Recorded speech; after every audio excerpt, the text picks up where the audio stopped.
All right, folks, it looks like we're back. It looks like we're back in the game.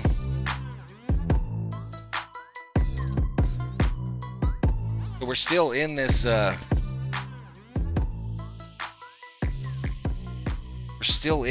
Clemson game right now, currently on ABC. So once it ends up here, we'll take you right to the action in this Notre Dame Georgia Tech game.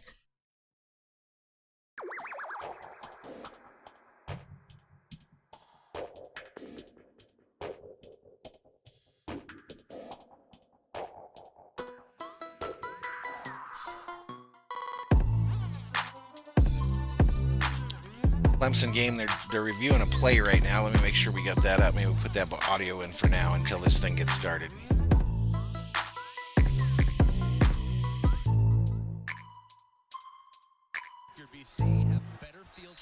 So this again is the end of the Clemson game, and then we'll get right to the action in the Notre Dame Georgia Tech game, folks.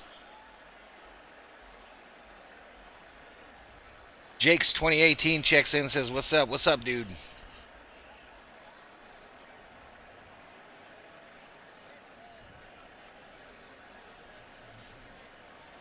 So Clemson trying to hold on here. 34-28 is the score. 118 remaining in the fourth. Karen the Don't Boy, what's going on, my man? You remember me? It's Karen. Welcome back, dude. Welcome back. There's Bobby. What's up, Bobby? What's up, dude?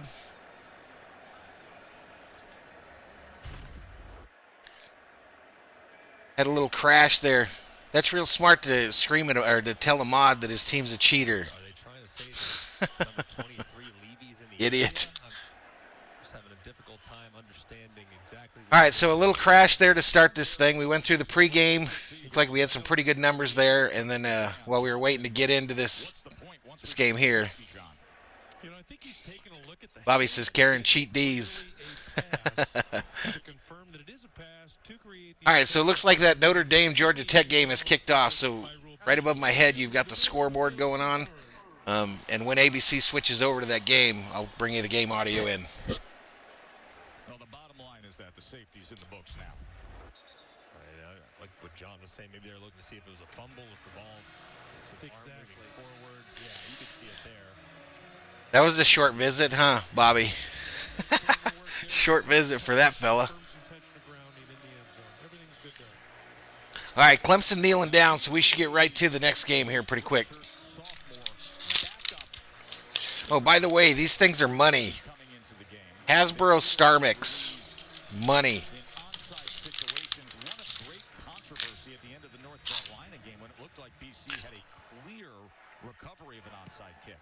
6 Berzerkers up in here. Salvador Chavez checks into the chat, says, "Hi, my friend." What's up, Salvador?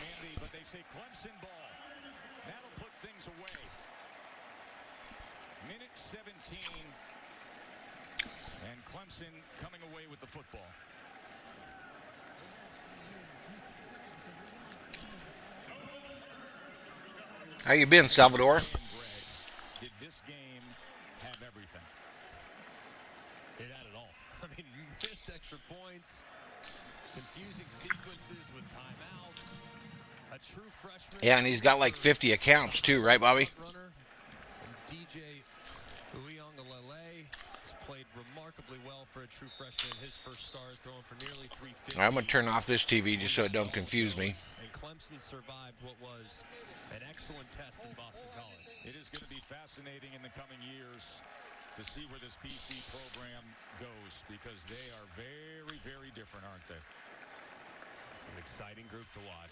Just couldn't be happier for their team, and Coach Hafley's got to be thrilled, obviously, not with the result. I'm going to get off the screen here so you guys can see the plays in the Notre Dame game while we're waiting for this Clemson game to end up.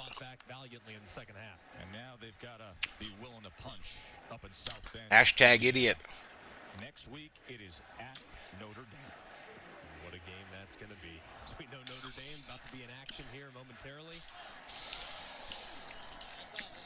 I can't wait for that one. Good against good. So what you up to this weekend, Bobby? Notre Dame and Clemson. There's Big Dave. Big Dave's going to celebrate. Hey, Dave, your son, not so little DJ, was a star today, wasn't he? Sports 101 checks in the chat, says hi. What's up, dude? What's up? Travis Etienne went for 140 receiving, 84 running, and a couple of touchdowns. Great fight between BC and Clemson, right to the final moments. And number one survived. All right, so they're headed off the field in this Clemson game. Largest comeback by Clemson. Clemson moves to 7-0 on the season. 18-point comeback in that one.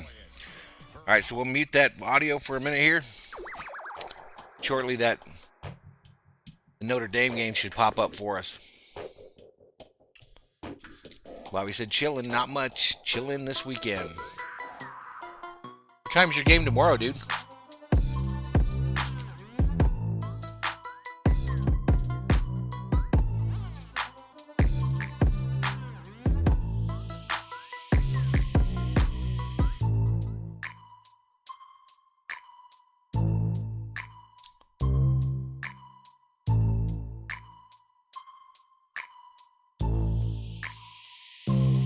PM kick tomorrow. What do you think of my little score scroll at the top there? The score's scrolling across the top of the screen. Pretty cool, huh?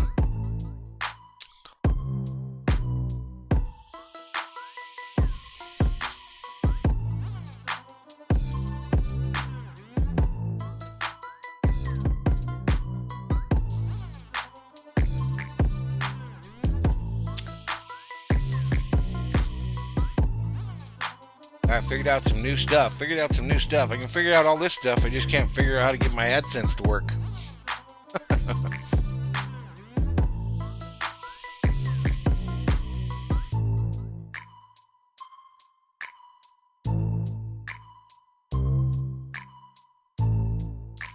All right, so ABC should be switching to this Notre Dame game here any second. There we go. Let's get it.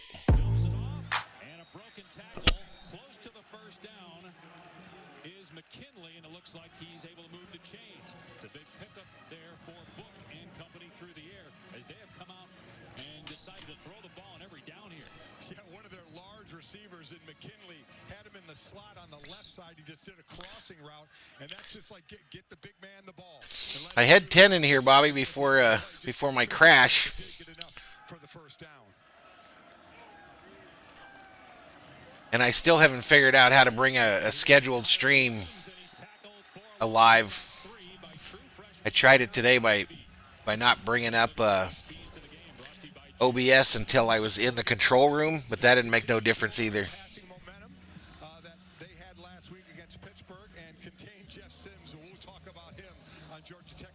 5 Berzerkers up in here. Hopefully this thing shows up in the chat.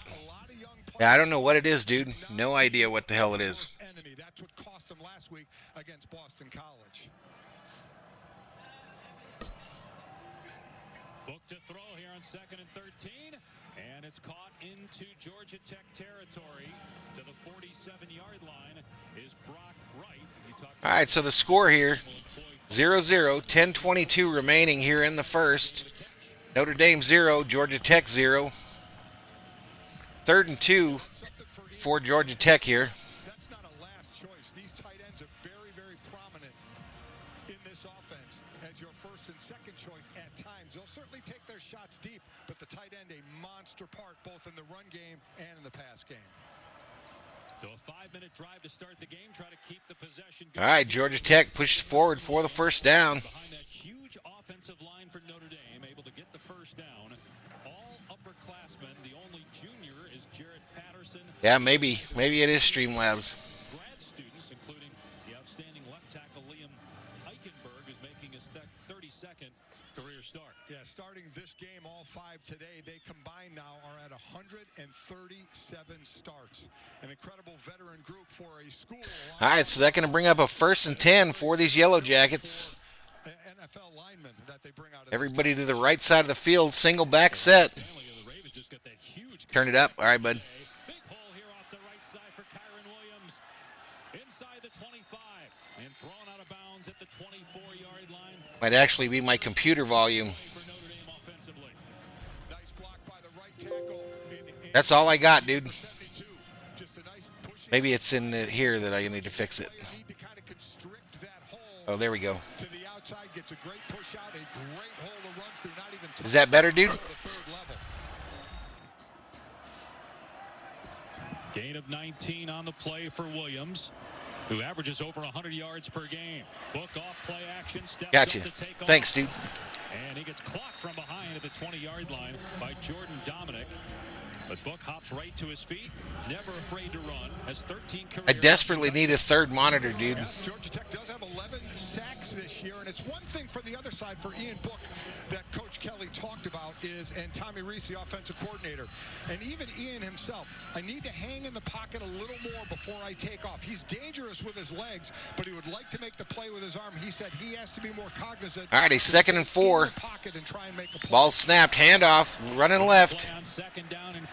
Tyree, and able to Just short of the first down. Looks like he'll come up a yard short of the line to gain on this 7-minute drive by Notre Dame to start the ball game.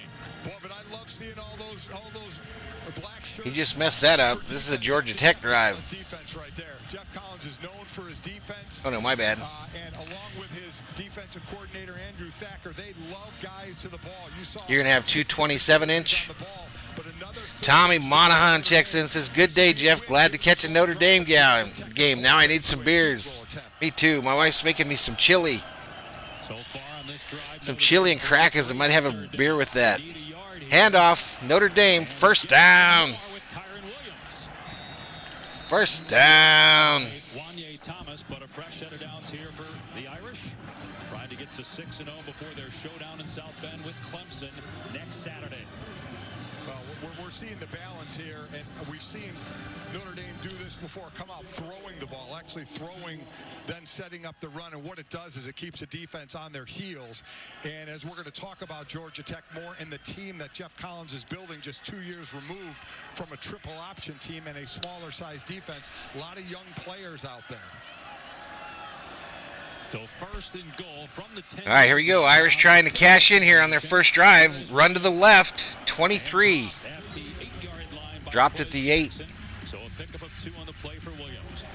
6:45 and counting. Key for Georgia Tech this game, those linebackers, the 2 big tacklers. Yeah, I think 3 monitors and then maybe a TV mounted on the wall above the desk. One of the top offensive lines. They'll be up for the Joe Moore Award as the top O-line in the country. They do well staying on their blocks. So I think that's what most of the big boys have, dude. I mean, the big boys, that's what they have. Trying to slow the run game down. All right, Notre Dame, 2nd and goal. Rolls to the right. Throws it. Touchdown, Irish! Wilkins pulls it in.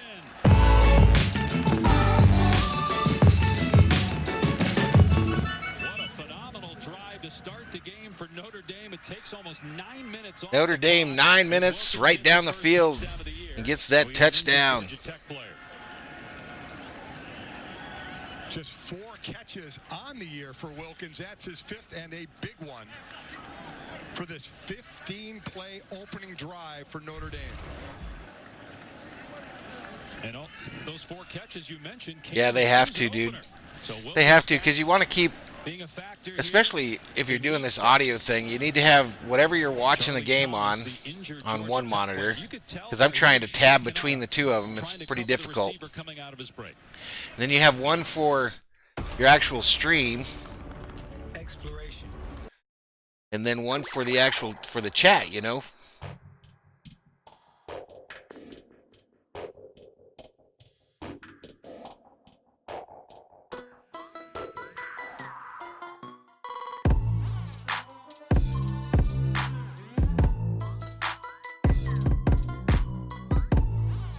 Blaze Radio checks in, says, yo, yo, yo, Valhalla Sports Talk. What's up, brother? What's up, Blazed? Good to see you, my man. Good to see you up in here, up in here. Yeah, happy Halloween. I'm old now. My kid's grown. Doesn't mean much nowadays. You have little ones there, Blazed? Still going out trick-or-treating with them?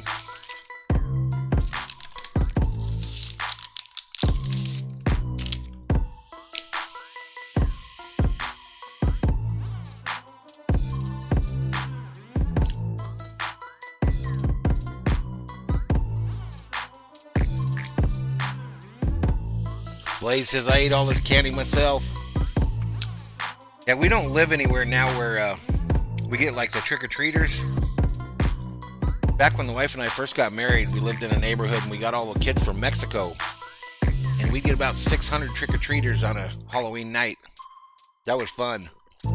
But now I live kind of out in the sticks a little bit. And ain't nobody brave enough to come down this street. Too dark.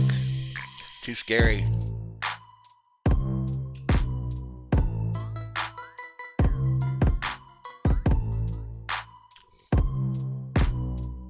Still in a commercial break in this ball game, folks.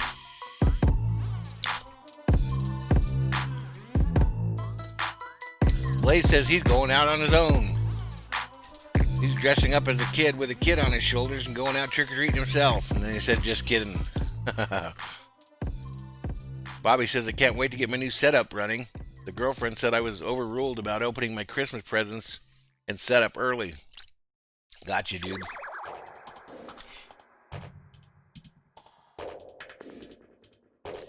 Just need another monitor.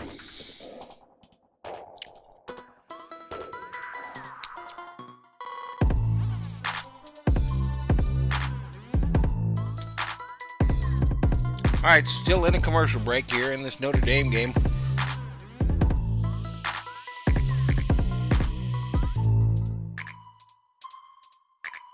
All right, here we go. Back at it. The ESPN College Football on ABC, presented by PlayStation 5. Outstanding opening drive by Notre Dame. 15 plays, tying its longest drive of the season. Aiden Hoy checks in and says, hey, yo, what's happening? What's up, Aiden? How you doing? On that first possession.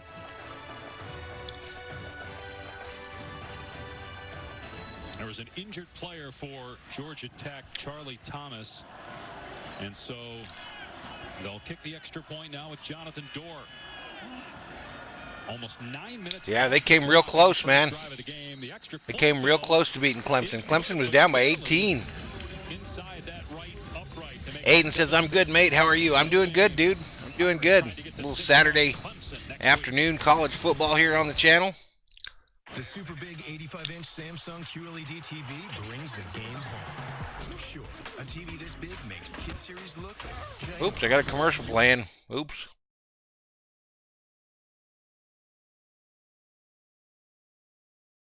Get a tab between them windows, quick.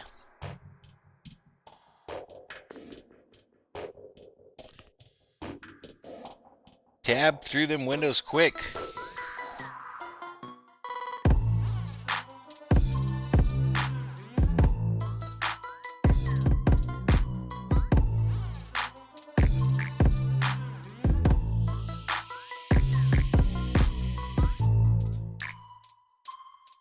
Yeah, no lie, Bobby. I'm telling you, dude, I don't think they watch for that shit like you think they do, though. And that dude literally just lets it roll. Lets the whole thing roll. I mean, it might be different if you got it monetized, if you got the stream set to monetization, but...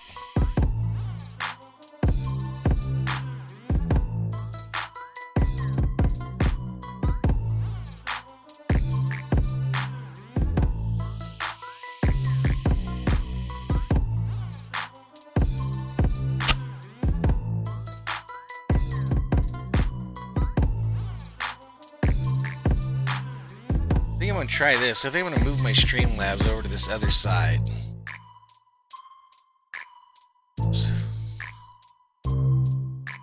Streamlabs over here, because I don't think any of that stuff's going to change all that much. I can have this game on and mess with that at the same time. Yeah, I'm sure, Bobby. I mean, even early on when I did that weird stream where I just cleaned the Valhalla Tavern and left it on, I had the game on the TV, and it took them, it was a good hour before they finally were like, you got to turn that shit off or we're shutting it down.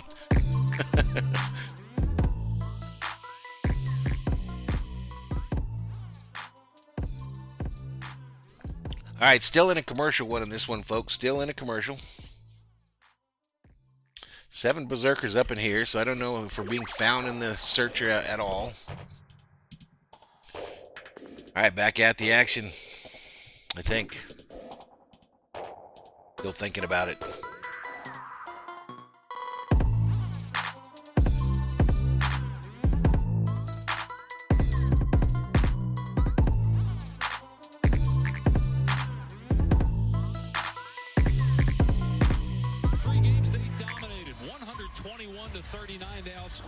All right, back at it. Against Louisville, but escaped and then throttled Pitt the very next week. The largest margin of victory in a road game for Notre Dame since 2003. Of course, next week, Clemson. Will Trevor Lawrence be back after testing positive for COVID-19? Clemson able to get past Boston College. As far as passing the test for a potential trap game for Notre Dame today against Georgia Tech, so far so good for the Irish after that impressive first drive. I mean, Dave, you can't draw it up any better. 91 yards, they start behind the Blaze says, I used to live really close to the Notre Dame campus. Immaculate campus, amazing. But have to admit, not a fan. I'm a Penn State fan. Arch enemy, right? Completion percentage being under 60%. This is the kind of consistency. Even they were shorter passes. That's fine. Yeah, you'd be watching that. I almost did that game, Blaze. I almost did that game. I don't know why I didn't. Tommy said, I had you in my Remind Later group, so you were at the top of my recommended when I logged in. Oh, right on, Tommy. There's an issue I've got, though. If I schedule a stream, when I try to go online, it doesn't hook up. Blaze says, I'll still root for Notre Dame. I don't care about either one of these teams, bro. I'm just trying to get ready for that USC season. Make sure I get smooth with it. Here's Sims taking off. He's an excellent runner, and he heads out of bounds around the 30, picking up 5. Yeah, Sims has run the ball. That's his 70th run. Brandon Hernandez says, hey, Valhalla. What's up, Brandon? Welcome back, dude. He is going to be fun to watch. Again, true freshman. Oh, penalty on the flag there. I mean, on the play. Who made the play on the first play was offside. You saw him jumping there on the second play. But there's 3 true freshmen starting here with Sims, the running back, Jahmyr Gibbs, and the right tackle, Jordan Williams, who's been a big-time standout for them. But Sims, big at 6'4", can make any throw, can run the ball. He's dangerous as well. So, and just a true freshman, a lot of time in front of him. Handoff here on 2nd down and 5 to Gibbs. He'll come up a couple of yards short of the line to gain, dragged down by Drew White. I mean, talking with the Georgia Tech coaches, they think so when I do a search for Notre Dame and Yellow Jackets, I come up pretty high on my screen. I don't know how it does for you. Brandon says Clemson almost made him have a heart attack. It was close. 18-point comeback. Big deal. Got to be impressed with that, huh? You have to understand what this team is doing and what Jeff Collins is doing. We'll talk about a lot during this game. 2 years removed from a triple option, so the type of players they need to bring in are not option players, from O-line to D-line to terminology to method to plays. So this is going to be, it's going to take some time. You're going to see a lot of young players, as Dalen Hayes in on another tackle there. It is going to take some time. Jeff Collins was successful when he was a coach at Temple, knows the type of players he needs here, and he's going with young guys to get that experience. 3 Berserkers up in here. Tommy says, been a Fighting Irish fan as long as Steelers since 1992. That's crazy, dude. Long-time fan then, dude. Sims trying to set up a screen that was snuffed out. And down goes Gibbs. You saw the whiff by Hayes. But yeah, I know, Bobby. Did not whiff. What a great duck by Gibbs. And again, you'll see him coming out of the backfield. I figured there would be. Like I said, it was mostly a test stream for me. I was trying to figure out if I could fix that issue with connecting to a scheduled stream, which I didn't, and trying to run our new little setup here with the ticker on the top scrolling across. Sonny Lotchickson says, hey, Valhalla, who you cheering for? I don't care. Either one of these, Sonny. I'd like to see, I guess I'd have to say I'd like to see the Yellow Jackets make it a game, because Notre Dame was favored by 20 or so in this. Obviously very difficult for this offense with young players on it, from running back to quarterback to an excellent sophomore receiver in a Marion Brown that we'll talk about, to put them in 3rd and long situations against one of the top defenses in the country. And here's something you don't see every day, a 260-pound... Wow, this punter for Georgia Tech's a big dude. He's punting it away. National Player of the Week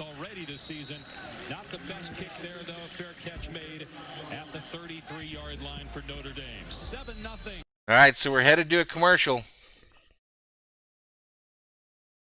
Doesn't look like my scoreboard's updating, does it?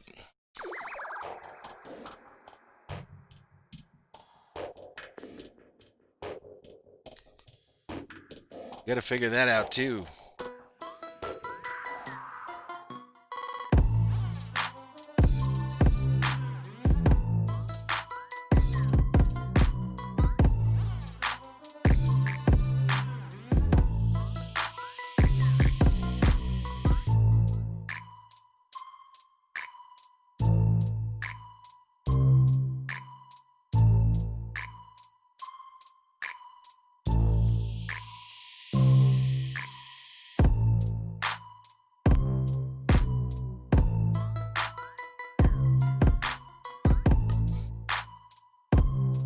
Now that's off.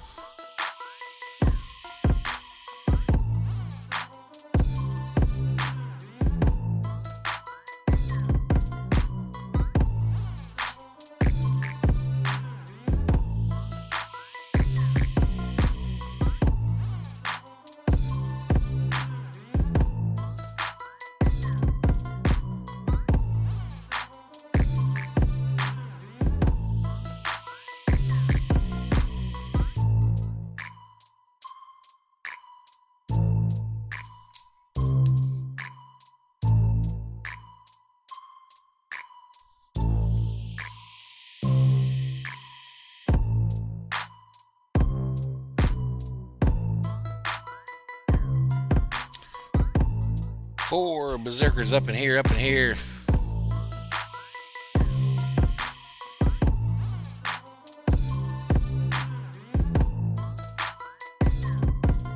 All right, still in a commercial break on this one. 7-0 Irish. They're about to get the ball on offense.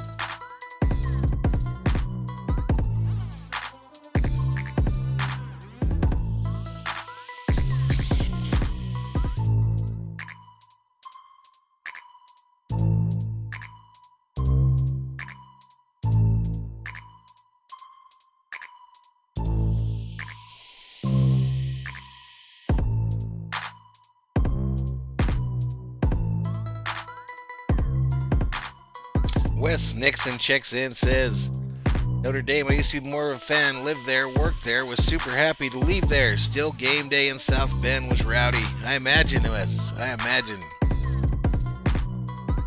All right, about to get back to this game, ladies and gentlemen, about to get back to the ball game.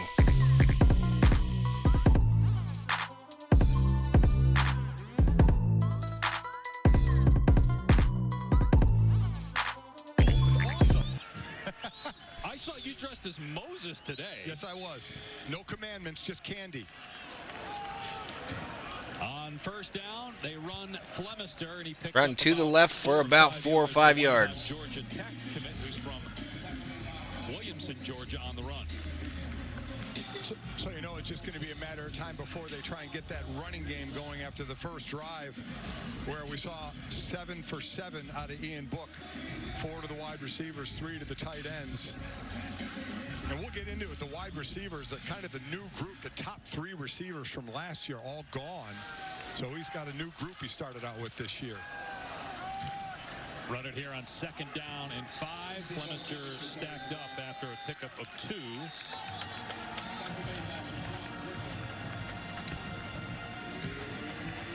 So, you know, here, Tommy Reese, the offensive coordinator, he played under Brian Kelly. He played in the national championship game, the game that my sons Mike and Jake were on that team against Alabama. Played quarterback a year or so past that as well. Played under Brian Kelly. Then was out of football after the Washington football team released him, and then got into coaching. We'll get into where he was in coaching, but all the way now to a very young coordinator calling the plays. A wide receiver screen on first down, or on third down rather, and they pick up a first down. Avery Davis, 3 catches last week against Pitt, 2 already today against Georgia Tech. So the graphic on the screen there in the center is way ahead of the actual audio that I've got coming from my computer. These linemen are very active and stay on their feet very well. Give a nice wall to 7 Berserkers up in here, up in here. one another with the blocking downfield. Yeah, I've seen that, Bobby. So far. Play action here, Book in trouble, and down he goes back at the 46-yard line. Sack by Georgia Tech. 2 Tech defenders in the backfield led by Caleb Oliver. You also saw Jamon Brooks, a walk-on who wasn't even recruited back there for Georgia Tech.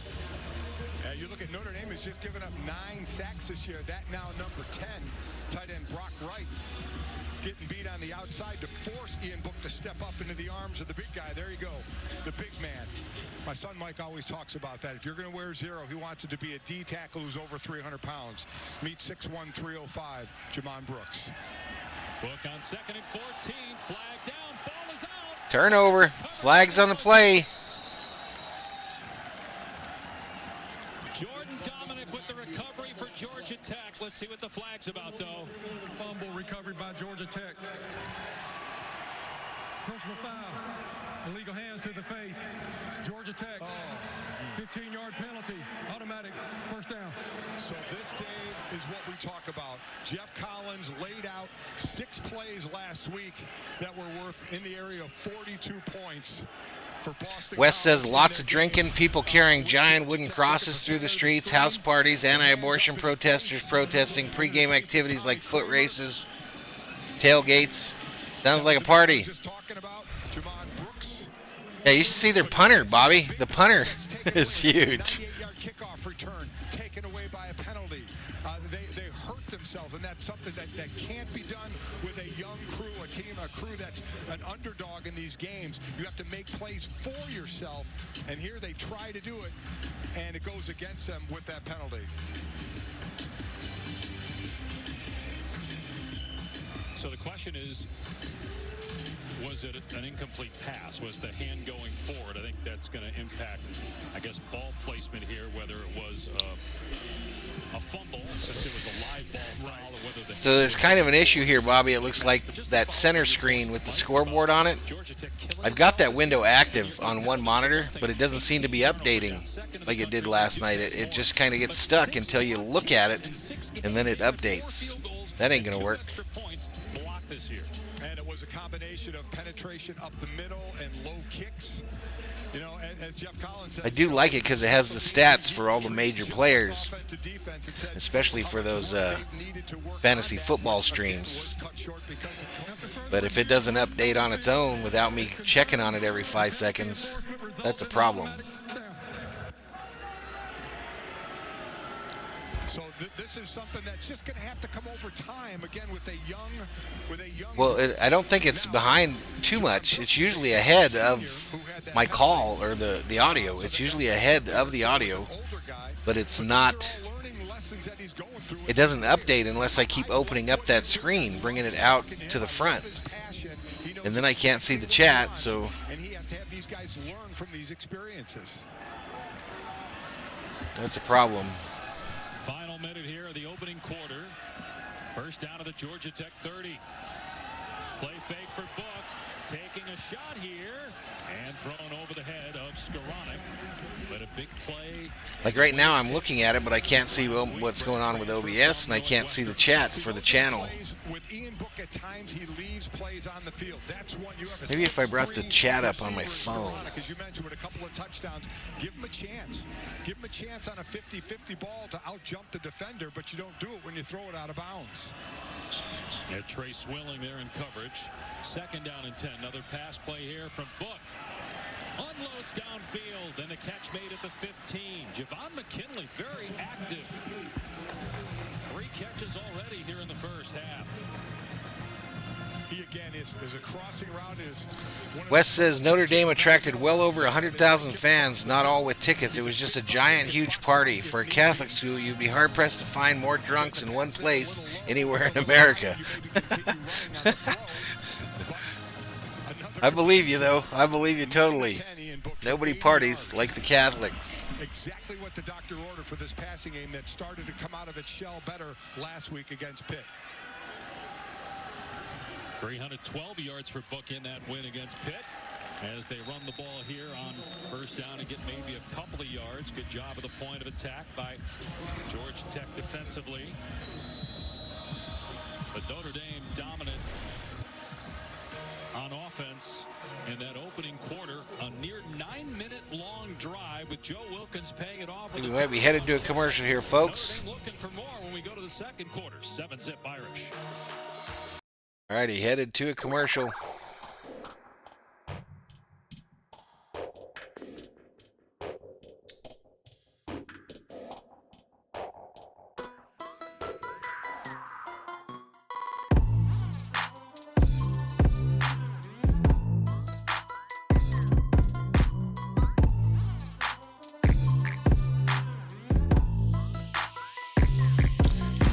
Berserkers up in here, up in here. I'm going to roll the rules across the screen, folks. Not that there's many of you in here, but I'm going to roll the rules for the channel across the screen.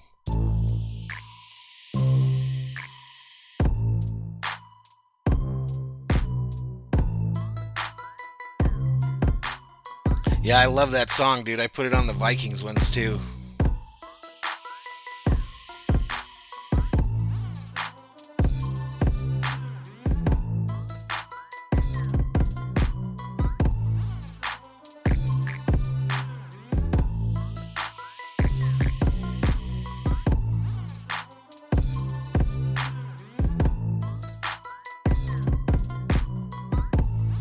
Alright, ladies and gents, if you're wondering why we do these streams, and first responders, for those of you that are working today, these streams are for you, shift and weekend workers, so you can check out what's going on with your teams.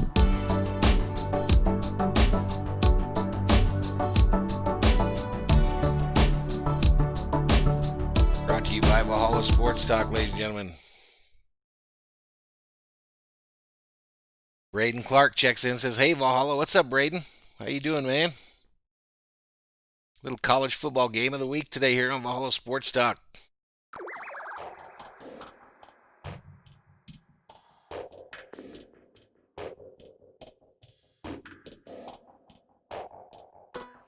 I'm doing good, bud.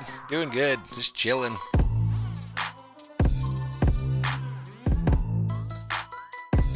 There we go. There's our first 10 of the day. 10 people up in here, up in here. As Thor's army continues to grow.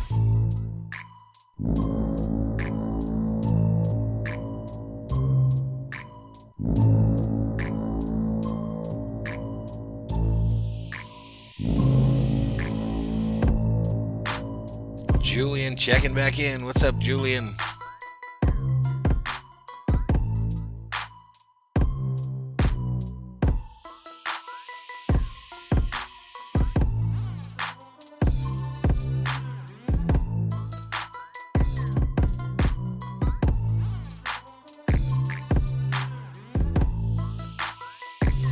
About to get out of this commercial break and get back to the action.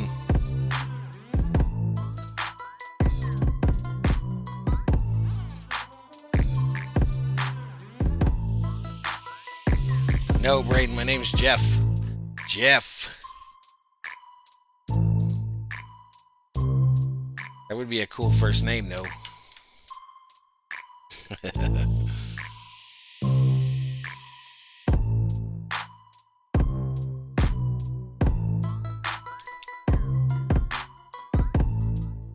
You know what it means, Braden? All right, we're getting back to it. Brian Kelly in his 11th year as the Notre Dame head coach turned 59 years old last Sunday. 28-3 record in the last 31 games, and one of those losses was against Clemson in the college football playoff. For this year only, Notre Dame a member of the ACC, even though they do play normally a number of ACC foes. Top two teams in the ACC. No, that's not what it means, Julian. All right, ball snap, going to the left. Williams gets it to the 10-yard line. Ball's out. Georgia Tech has it, running it back the other direction. 50, 40, 30, 20, 10, touchdown, Yellow Jackets. Ballard Sports Media checks in, says, hey, Valhalla, what's up with you, Ballard Sports Media? Yellow Jackets fans are hyped as the Yellow Jackets are trying to tie this game after a huge fumble, scoop, and score.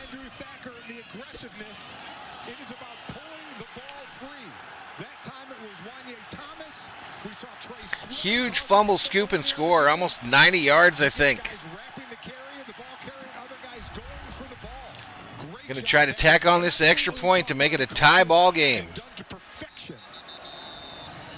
Braden says, what team am I going for? I don't really care, Braden. I just want it to stay close. Georgia Tech was the underdog by 20 points, so I'm probably rooting for them. That was a long one. It didn't look like Kyron Williams was down when the ball came out. I did not think he was down again. All right, they might look at this on replay, of course. That ball is out, obviously out. We couldn't tell where Kyron was, but look at all the jerseys around him. I mean, here's the thing too. I mean, That is definitely going to be a touchdown for Georgia Tech.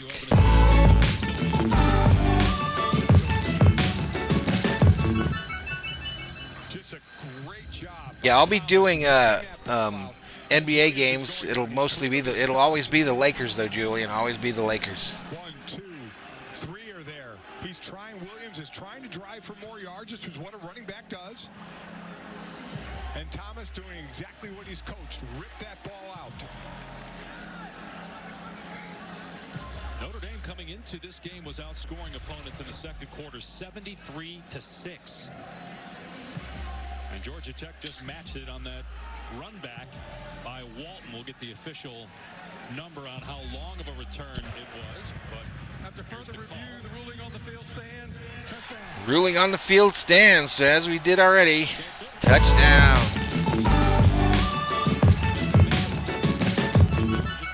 Usually on the giving end of the turnover deal, able to come up with a huge takeaway that maybe changes this game dramatically. Well, in their 2 wins this year, they were in the plus category. Alrighty, my chili and crackers has arrived.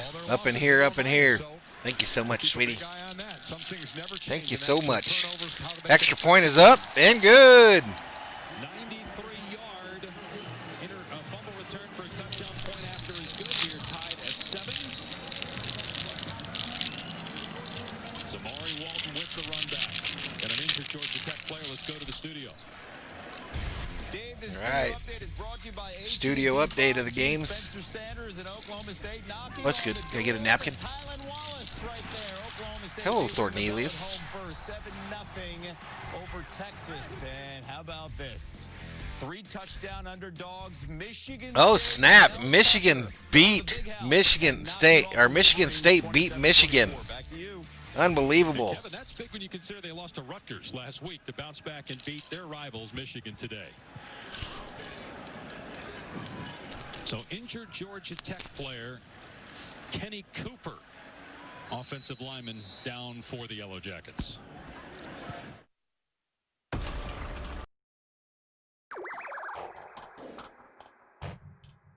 right, a little commercial break.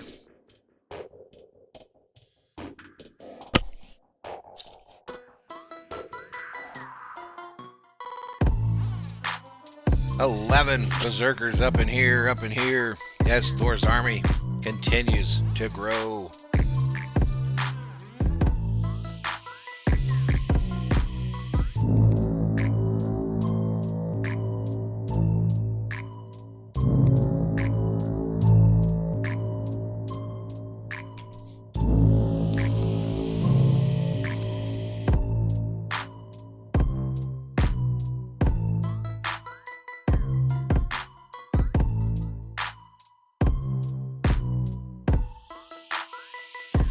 Julian laughing about Thornelius. Maybe, you never know, Julian. You never know what I'll do.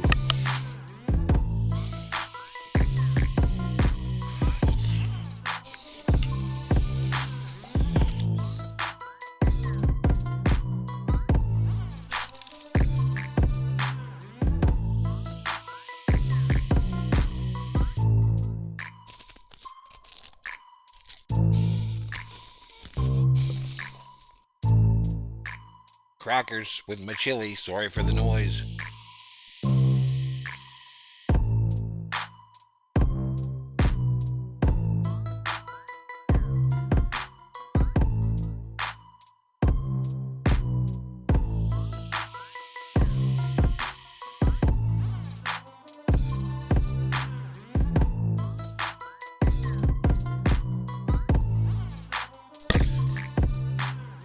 All right, 10 Berzerkers up in here. Notre Dame 7, Georgia Tech 7 on a huge scoop and score by the Yellow Jackets to tie this one up. Still in a commercial break. Valhalla Sports Talk's college football game of the week.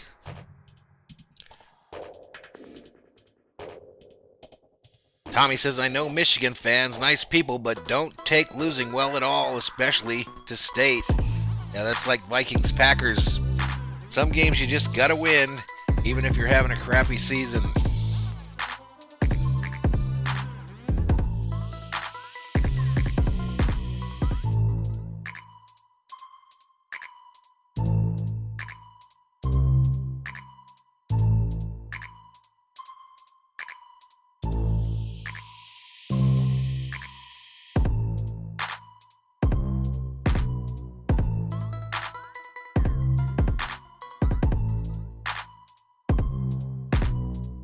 Ohio State, Penn State, the big game tonight. Might turn around and do that one. We never know. All right, back to the action. We saw a fumble return for a touchdown for Boston College of 90+ in its game against Clemson. That boosted the Eagles' confidence. They were in the game till the end. We'll see if this play by Walton changes things now for Georgia Tech, which was getting completely dominated through one quarter of play. Here's Chris Tyree for Notre Dame, a nice return. So let's look back at this fumble return, and for those out there that maybe were saying, well, wait a minute, was his momentum stopped, and should it have been blown dead? Well, it wasn't on the field, and when it goes to replay, that can't be replayed. They can't look at the replay and say, well, maybe his momentum was stopped. That's not under replay and can't be reviewed, but that can. And that was the exact right call. Great job again, stripping the ball by Wanye Thomas and Zamari Walton with the new school record.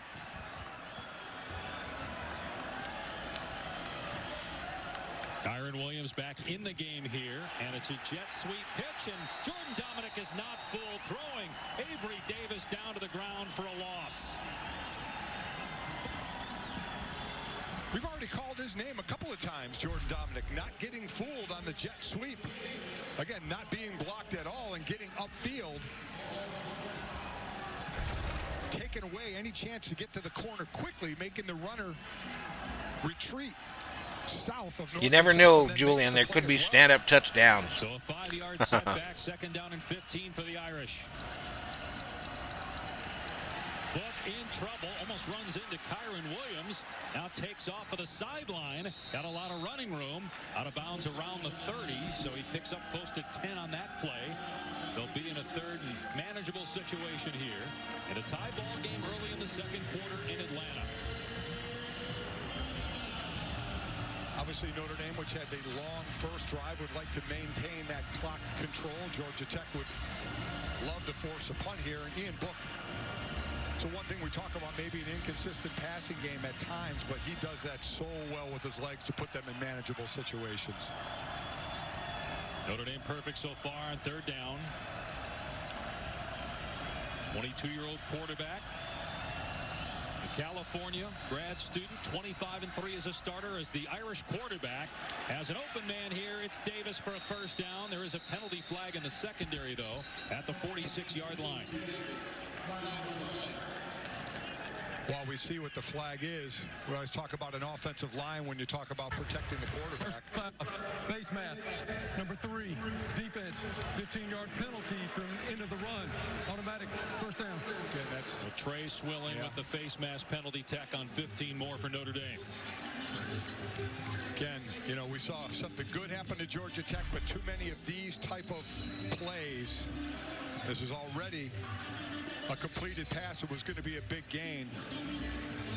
It was off the away from the ball. Away from the ball. Downfield and a late thrown flag. Notre Dame now at the 42-yard line of Georgia Tech. And a big hole here for Williams. Picks up 9 on the play.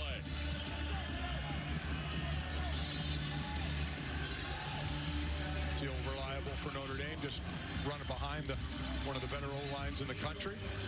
Times you forget about that. You see plays on the outside and such that every now and then they could just take the ball and run it. They're averaging over 230 rushing yards a game. 15 rushing touchdowns this year. They'll give it to Williams again. Gets the first down and more. Yeah, it is, Julian. It is. Little test stream. We'll figure it out, though. We'll figure it out. In conference play, Clemson with that win earlier today against Boston College, setting up the showdown between these two top 5 teams in South Bend next week. Miami and North Carolina both 4-1 in league play. And again, no divisions this year in the ACC. Top 2 teams will play in Charlotte for the ACC championship game on December 19th.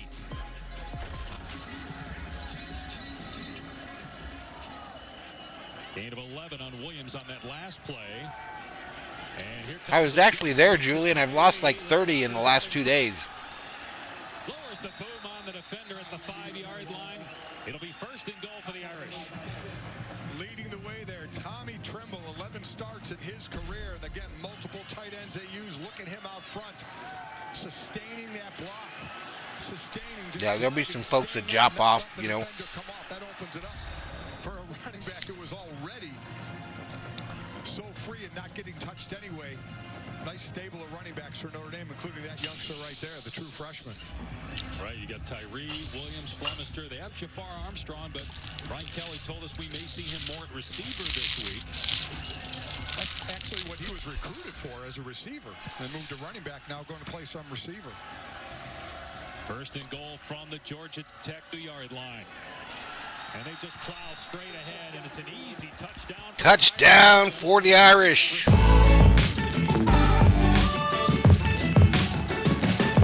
talking right over Aaron Banks, 330 pounds. Liam Eichenberg, 300 pounds. Just getting on a man and not letting them off. Jared Patterson as well. Just an excellent job of staying on your man, driving. That's textbook 2-yard run. Stay up, drive your man, lean on him. Let your running back just fall into the end zone. So, Mike, you had that 91-yard drive to start the game, and then now a 75-yard drive. This one took a lot shorter than the other one, just 3:48 off the clock. Point after makes it 14-7 Notre Dame. All right, so we're headed to a commercial break.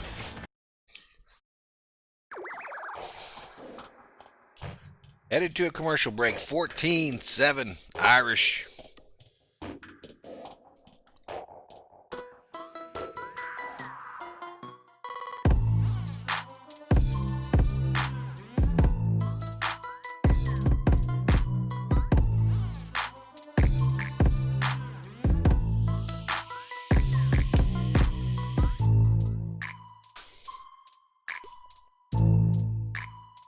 That's correct. We got us one of them stand-up commercial breaks.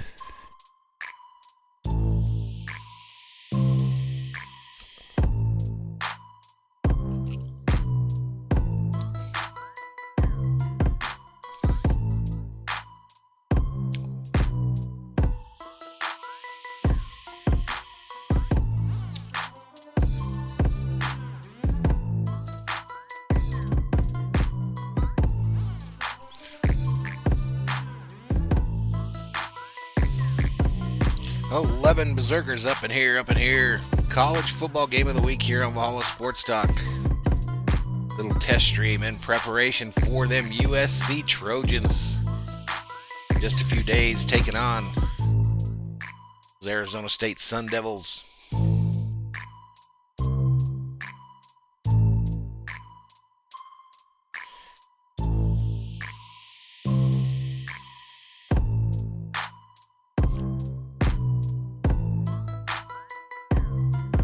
Julian says, Happy Halloween. There might not be trick-or-treaters. There won't be here, Julian. There never are.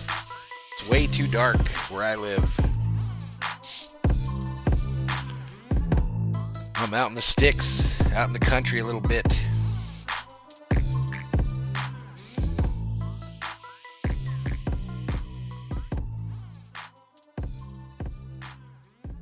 All right, still in a commercial break in this ball game. Scroll at the top of your screen is the scores from the earlier and current games. Check them out. Georgia 14-3 final over Kentucky. Memphis 10, Cincinnati 49. That's a final 51-0. Notre Dame 14, Georgia Tech 7. 7-6 Rutgers over IND. Yep, time changes tomorrow. That'll make it a little easier. That OSU game starts at 4:30 p.m. my time. I don't think I'll be able to 12-1, 1-2, 2-3. Man, if I set it up quick, I could maybe do that game.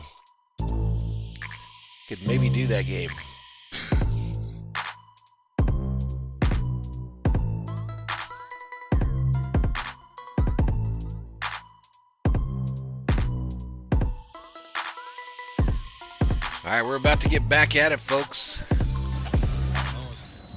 Nobody cares what I think, huh? It's the truck. It was all them. I had nothing to do with it. They're not getting any candy. See how Georgia Tech responds after Notre Dame with a rushing touchdown. This will be a touchback. Will come out to the 25. Let's check in with Marty Smith. The unicorn is the football coach who actually encourages his players and his team to look ahead. But Brian Kelly told us this week that's what he's doing this year with this Notre Dame Fighting Irish team. He said, I got to get these guys to realize how good they are and how good they can be. We're Notre Dame. We win. We're past the thrill of winning. It's what we do. The thing is, we've won inconsistently, and if we want to be champions, we have to become more consistent. And the way that they do that is this equation, he said. Performance over outcome. It's not who we play, it's how we play. That has to be the standard, and if that is indeed our standard, we have the opportunity to be really special this year. And Marty, Ian Book told us, hey, it's refreshing as a player to be able to talk big picture, not always have to say. Yeah, correct, Julian, correct. Gain of 3 for Jack Coco on the reception. Now they run it here on second down. A huge hit by Gibbs against a Notre Dame defender. They'll come up just short of the line to gain third down. Oh, Gibbs, 5'11", 200-pounder again, true freshman. Watch this. Yeah, I know. It starts tomorrow, Julian. That was a Free agency in MLB starts tomorrow. We'll have to check that out. You are going to see on Sundays early in the draft and see him playing on Sundays. And he tried to shoulder tackle Gibbs. I think Turner's gone, dude. on third down and 2. Got to be close and definitely marked short of the line to gain. Turner's going to go get paid by somebody. 34-yard line. Well, that's one. I mean, your defense been on the field a lot already, Dave. You've had the ball for just under 4 minutes. Really needed that first down there to give your defense a little more of a break. Now 4th and a half a yard at your own 34-yard line there, punt.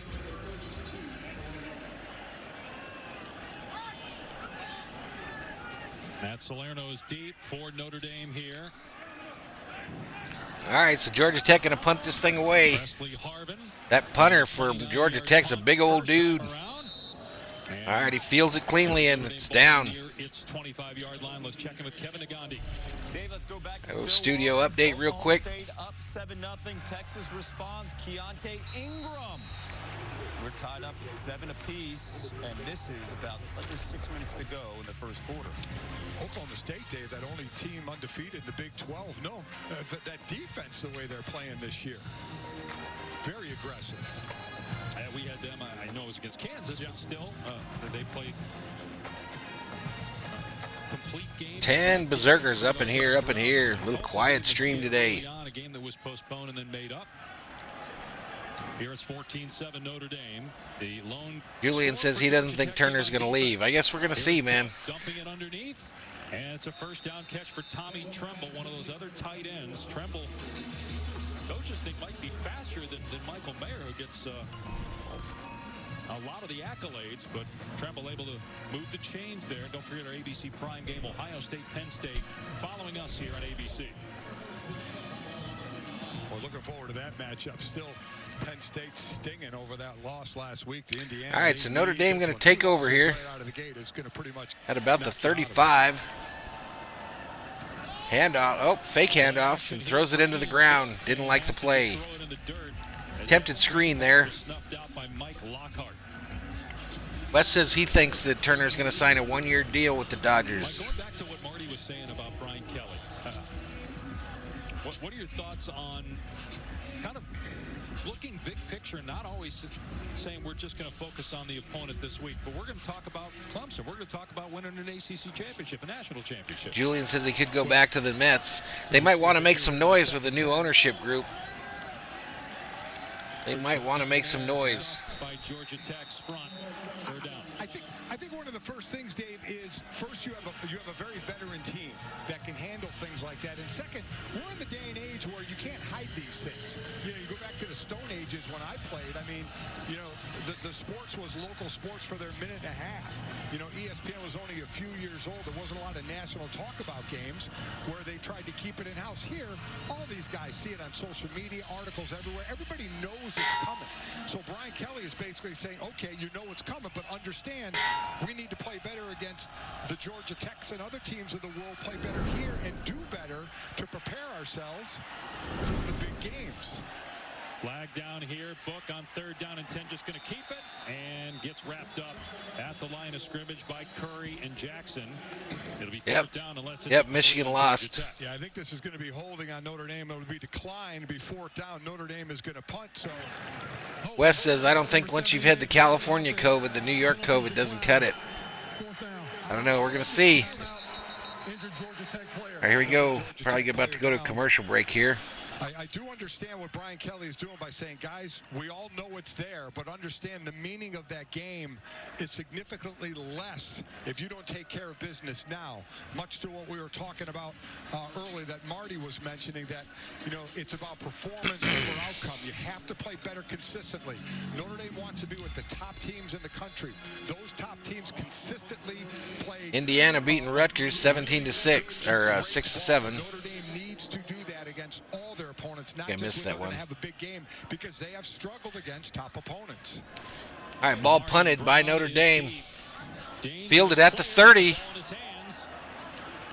And then snuffed out at about the 35. Brought down by Isaiah Pryor. All right, so headed to a commercial break, ladies and gentlemen. Headed to a commercial break.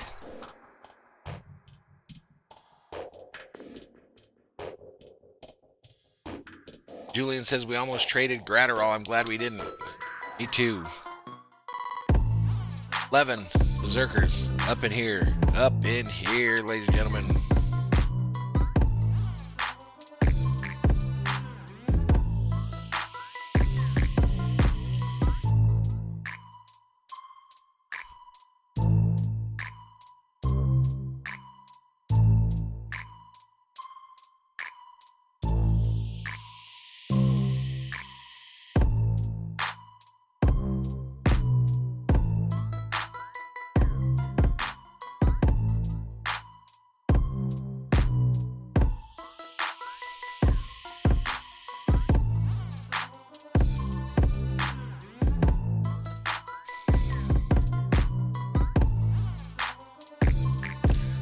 $14-7 is your score, ladies and gentlemen. 7:07 remaining in the second quarter.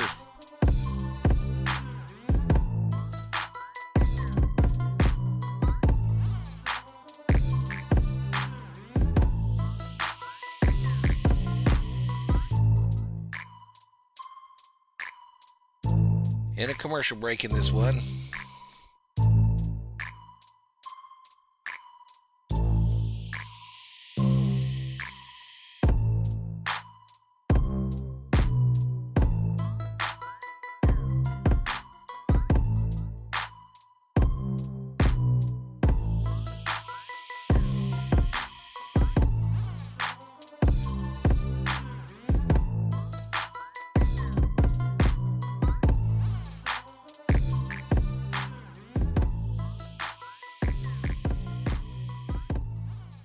All right, about to get back to it, ladies and gentlemen. About to get back to the action.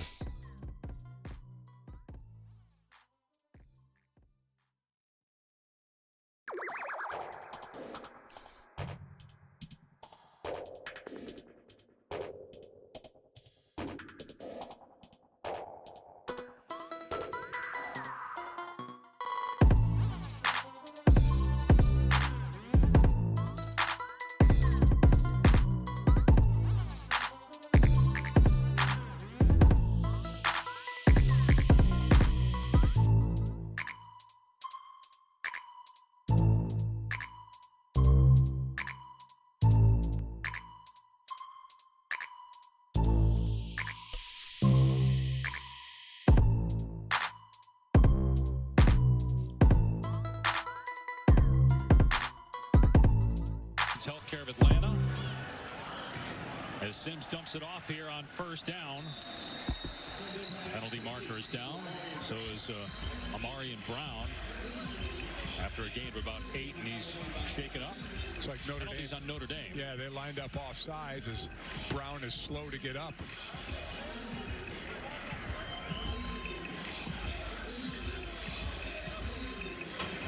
Offside. Defense, number 41. 5-yard penalty. Repeat first down. So that's on Kurt Heinisch. As you look at Jeff Collins, we were showing you the Children's Healthcare of Atlanta. Every time there is a 3rd or 4th down stop, call the money down, and he literally puts his money where his mouth is. He donates $10 every single time they get a stop or a conversion on 3rd and 4th down. Yeah, it was at 93 coming into this game, so my math says that's $930 at this point donated. That's awesome. That's a great job by Jeff as Brown is getting looked at, the sophomore. Remember, we talk about this Georgia Tech team. It is Jeff Sims, true freshman. Jamar Gibbs, true freshman. The running back, number 54, the right tackle, Jordan Williams, true freshman. And Amari Brown, the sophomore. These are the linchpins for this offense as they're just getting out of that triple option mode. At the offensive linemen they'll now bring in they'll try and get bigger offensive linemen. They're usually smaller when you run the option. So building for the future. Coming up tomorrow on Sunday NFL Countdown, Tom Brady and Randy Moss, one-time teammates in New England, go one-on-one in a sit-down conversation. Plus, before Tua makes his NFL debut, we're sitting down with some of the game's greatest left-handed quarterbacks. Kick off your Week 8 with Sunday NFL Countdown, 10 a.m. Eastern on ESPN. Yeah, I tell you, holding his arm, looked like Brown had reached up for his shoulder. Talk about Moss and Brady when they were together in New England. A record-setting year for Moss. How about New England now sitting at 2-4, playing the Bills this week, sitting at 5-2. What a big game. Cam Newton not really been playing that great just yet. Certainly dealt with the COVID and has been struggling since then as well. Stephon Gilmore out. There have been trade rumors surrounding him. First down and 5 for Georgia Tech at the 39-yard line. And they run it straight ahead for about 4 yards. That was Jordan Mason getting the carry. He missed 4 games earlier this year due to injury, but he's back in the lineup at almost 1,000 yards a year ago on the ground. Pass play for Sims here in trouble. Gets away from Heinisch. And Sims able to turn it upfield to get back to the line of scrimmage, but did not appear to reach the ball out and get the first down. It'll be 3rd and 1. So Georgia Tech certainly wants to hang on to the ball here and get the first down on 3rd short, because their defense has been huffing and puffing out on the field an awful lot with Notre Dame's offense. So keep the ball here. This is when, hey, I've been in there. You as a defender on the field, you're out there drinking some Gatorade on the sideline going, come on, guys, get a yard. Get a yard. Give me another set of downs on the sideline here to rest up. Mason is the back here on 3rd down and 1. Just 19 yards of total offense. They get about 4 there, enough to move the chains. That's big for Georgia Tech. You were talking about the youth for the Yellow Jackets, and you're going up against a veteran defense that gives up less than 10 points per game. Only Marshall is better in FBS defensively right now, statistically, than Notre Dame. You know, I was comparing them to the Notre Dame defense of 2012, the title year. After 5 games, that defense gave up 39 points. This defense has only given up 49 points. And only 1 touchdown outside the red zone all year. Sims dumps it off here and right in the face of Jordan Mason. Little dump off there by Georgia Tech. Not a good idea. Notre Dame sniffed it out. Went to the Marist School, which is just little or no gain on that play. Gang, this is a name you're going to hear an awful lot in college this year and next year, and then in the NFL. 6'4", 220-pound safety. Fits the mold of that NFL safety. Such fluid hips. Great knowledge of the game. Impressive player to watch. Sims from the pocket on 2nd and 12. Had a receiver wide open, but overshot. Overshot his receiver on the left side, the tight end. 3rd down and 12. Tough to beat a team like Notre Dame if you miss on those kind of opportunities. That's exactly right, Dave. And these are the plays, again, as a true freshman, he's going to grow, he's going to learn, he's going to understand. I got him open, just put the ball there. Georgia Tech needs another big play here to get back in this ball game. Learning process right now, but the serious upside here.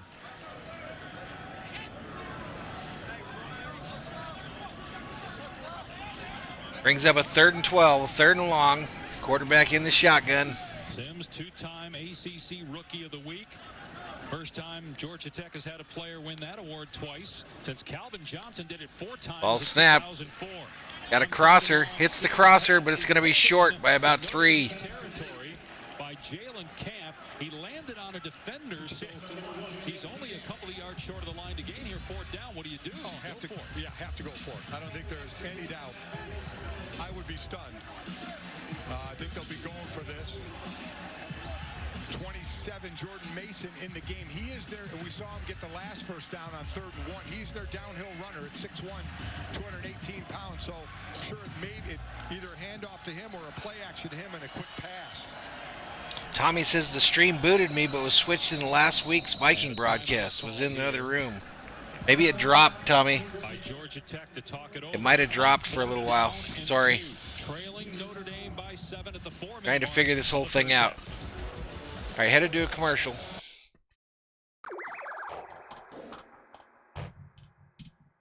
I'm not showing any errors on the stream itself, showing that it crashed or anything, so that's kind of weird.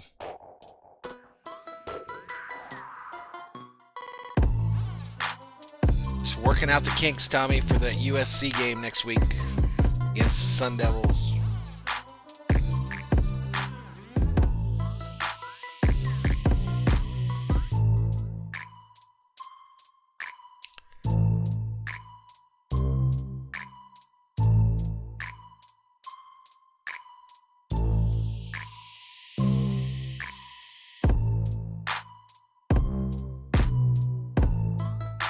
In a commercial break in this one, Notre Dame 14, Georgia Tech 7, 4:04 remaining in the second quarter.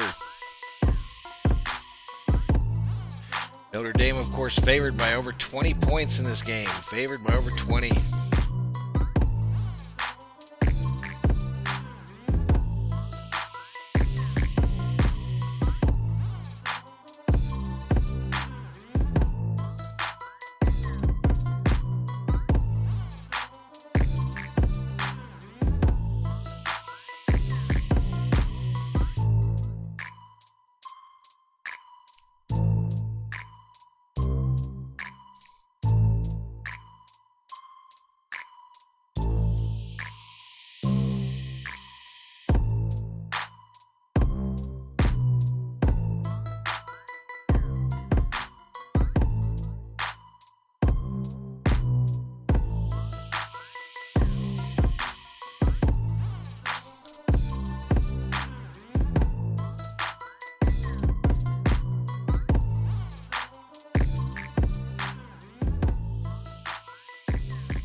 This one looking like it's going to set a record on my channel for worst video in the last month.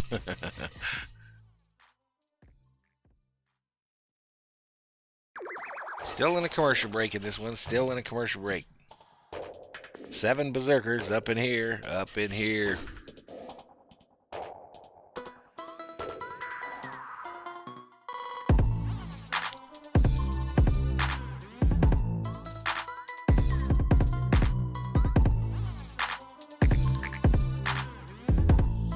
I don't know why it does these things there, Tommy. No idea why it does it, what it does sometimes, but we're figuring it out. They did an update on the OPS side here about a week ago, and it's made it very difficult for me to get online with a scheduled stream. You know, if I schedule it prior, that's what gets people to remember to come in, and it won't connect. It just goes online and makes its own stream, no matter what I do. All right, getting back at the action, folks. Getting back to the action. Station 5. As you look at the Georgia Tech campus where this game is being played, it was supposed to be played at Mercedes-Benz Stadium, home of the Falcons, but moved on campus. Big 4th down here for Georgia Tech.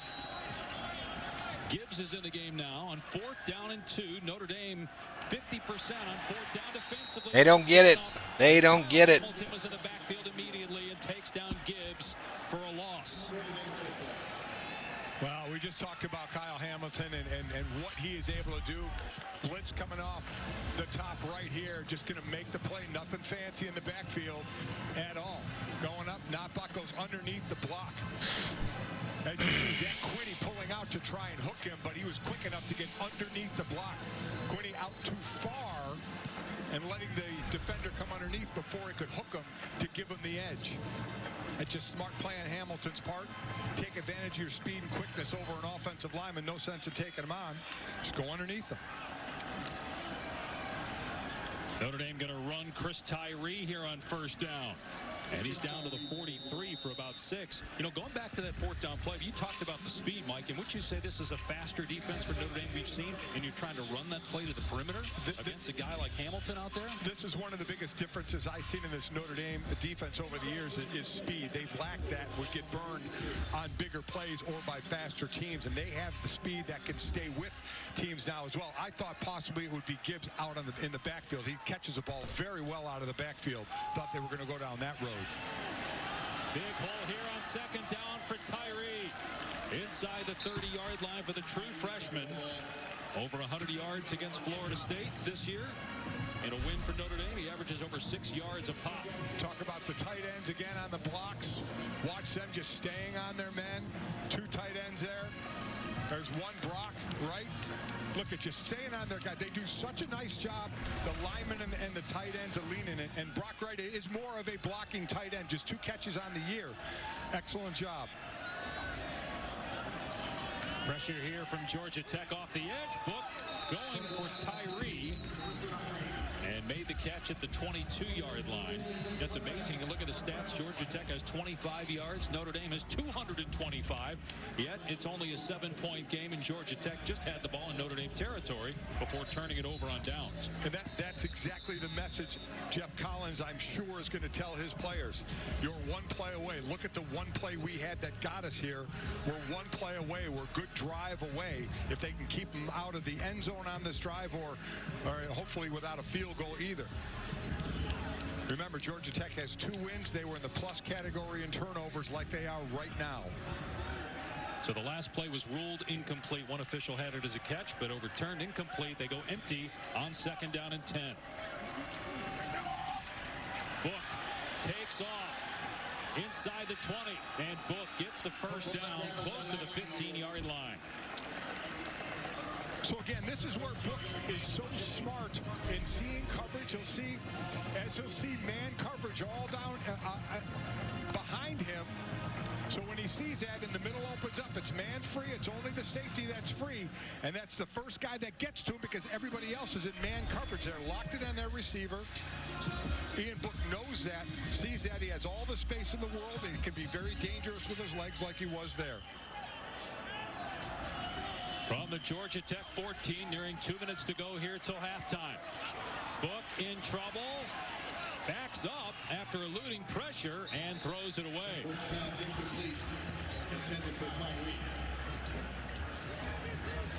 You know, one thing Book doesn't do usually, Mike, is make big mistakes. You look at the last 2 years, 41 touchdowns, only 7 interceptions. That was a little dangerous there with worlds colliding, but he somehow escaped and threw it away. Right, he won't make the turnover mistake. We saw with the pass with Skowronek, the 6'3 receiver. He didn't give him a chance to jump for a ball. Let's talk about leaving plays on the field sometimes. Yeah, but he is not a turnover guy. Knows how to keep the ball in their possession. But you do have to wonder if Trevor Lawrence is back. Can he make enough big plays in the game next week to knock off Clemson? As the play clock was at 1, Notre Dame had to use a timeout. That'll leave the Irish with 2. 30-second timeout. 30-second timeout for the Fighting Irish here. Already leading 14-7 here in the 2nd quarter. 2:04 remaining before halftime. To set up the run or vice versa. Today they used the pass to set up the run, and that will be the question. Will Trevor Lawrence be back? Now, by the protocols that they're using in the ACC and with Clemson, it would seem, I believe, by next Friday, that would be the 10 days for Trevor Lawrence to be available to be back and playing again. And if all holds true and he has a negative test and he's available on Friday, I would imagine that he will be ready to go and be playing. 8 Berserkers up in here as we approach halftime. Notre Dame leading 14-7 in this one. Again, they were a 20-some-odd point favorite in this one, going in 20.5, I believe, was the number. We'll look at all the stats and everything at the half here. So if he doesn't have any symptoms and he's good to go, you would think he'll be there in South Bend. Again, we've got that ticker going on the top, giving you the scores to the early action, and the game's going on right now. To be free of the symptoms, the cardiac tests as well, for him to be able to play. Second down and 10, play action. Book leaving the pocket again, overthrows the intended target. Tommy Tremble bringing up third down and 10. What could be a huge opportunity for Georgia Tech here defensively to stay within striking distance. Now he does get rushed out of the pocket a little bit, but he is rolling right as a right-handed quarterback. Notre Dame trying to score here before they go in at the half here. That's one I know when he looks at it, when he and Tommy Reese, your coordinator, looking at it saying, I've got to make that play. I've got to be able to drop that one in there and get what would have been an easy touchdown. They're 6 of 7 on third down today, but this is third and 10 for Book. As Book throws it up for grabs, incomplete, going for Mayer, and good coverage that time by Caleb Oliver. It's fourth down, and Georgia Tech is off the field. Here comes the field goal unit for Notre Dame. Nice job by Georgia Tech. That's a good matchup too. Caleb Oliver is 6'4". And Mayer is 6'5", so that's a nice, as far as a jump ball matchup. That's sitting pretty for Georgia Tech, having a big man on a big man there, and the pass too high anyway. Jonathan Dorr has missed twice this year. It's a 32. All right, Notre Dame lining up for a 32-yarder. Try to extend the lead here. Georgia Tech does have 2 timeouts remaining. And the field goal is perfect. Kick is good. 17, Georgia Tech 7. 17-7 Notre Dame. 1:49 remaining here in the second. This season, for every field goal, an extra point made by participating universities. Allstate will make a contribution to the university's general scholarship fund. Thank you, Allstate. Dave Pash here in the home office with the doorbell ringing. The trick-or-treaters here in Arizona. Mike with now 1 bag of candy. There were 2 at the beginning of the game in Bristol. And Marty Smith checking in from the field in Atlanta. Our white balance in the shade at this point. Guys, Notre Dame offensive coordinator Tom. Just wait till the end of the first half. No champion ever had an inconsistent quarterback. Oh, my mic's not working apparently. You're good now, Marty. We got you now, pal. Go ahead, Marty. Okay, apparently my mic is working, America. Let's try this again. Notre Dame offensive coordinator Tommy Reese told us yesterday that Ian Book has to be more consistent. No championship team ever has a truly inconsistent quarterback, but then he did pause and say, but all Ian Book does is find ways to win, and that's what he's going to continue to do. Excellent coverage here by Notre Dame. Dante Smith didn't get much on the return. 1:44 now to work with for Georgia Tech. But, you know, what's happening with some of those throws, and he's right. And Brian Kelly said the same thing. This guy does find a way, Ian Book, to make plays. But as Brian Kelly said, performance over outcome. Performance, drop that ball into Tremble, get that touchdown. Performance, let Skowronek have a chance, your 6'3" receiver, at a jump ball. You know, do those in the games where you're not playing the #1 team in the country, so you could do it when you are playing the #1 team in the country. Consistent with the outcome and the performance. Georgia Tech going to keep it on the ground here with Gibbs, and they get a big play. Clock will stop to reset the chains. 2 timeouts left for Georgia Tech. That's just the 17th play that the Yellow Jackets have run today. Half of them have gone for 0 or negative yardage. Here's Sims rolling out. Going to keep it. And gets maybe 2 or 3 yards. 120 and counting here for Tech. Every time he has the ball, he breaks out of that pocket. He is a big play away from making something happen with his legs or his arms. True freshman from Jacksonville, Florida. Sims to throw, has a completion. short of the line to gain. Going to bring up third down here inside of All right, big third down for Georgia Tech, trying to make something happen here. Welcome back, Julian. Bobby says, Valhalla, I'm going to go live from the trade deadline on Monday. You talking about for football? A lot of time off the clock here. I'll come in with you. Pressure off the edge on third down as they run it, and Gibbs does have a first down. The clock if I'm not doing that game, am I not doing the Monday night game? I think I am. As well here. Yeah. I think for the sake of your young quarterback, but they're not going to. Clock running. All right, here we go. 1st and 10 for Georgia Tech now. 29 seconds, clock running. 5 seconds before the snap. Ball snapped, caught, inbounds. It's like they call a timeout.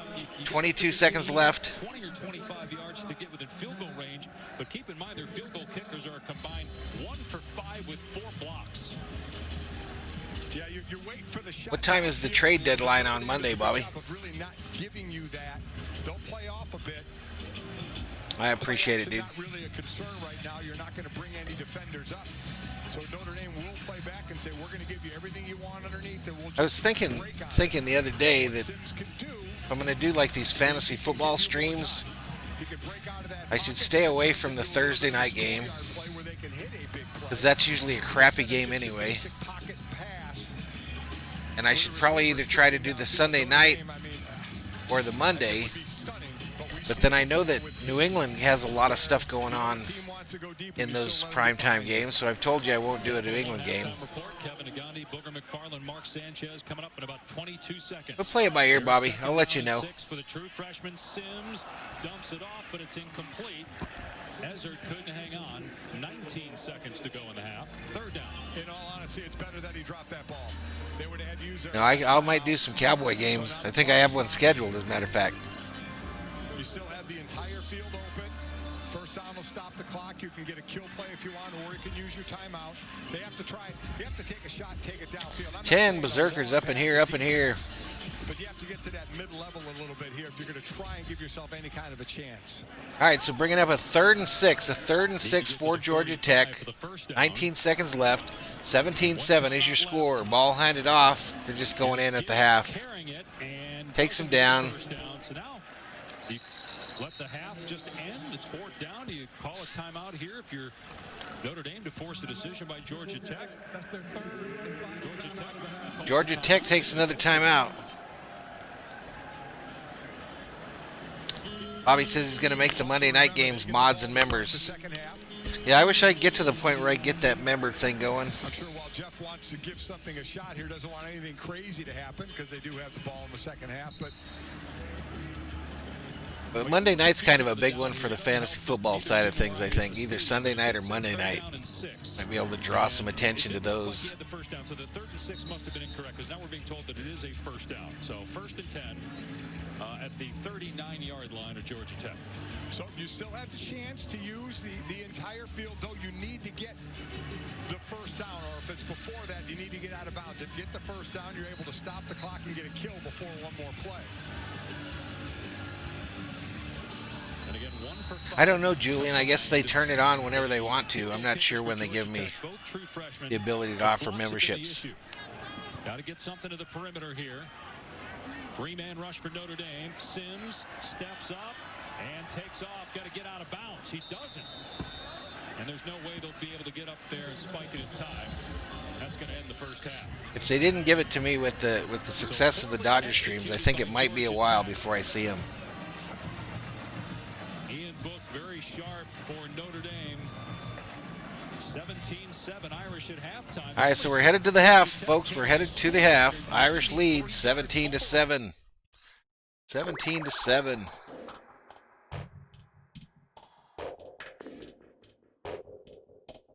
Through the magic of the internet, I'm going to come in here and we're going to go through these stats.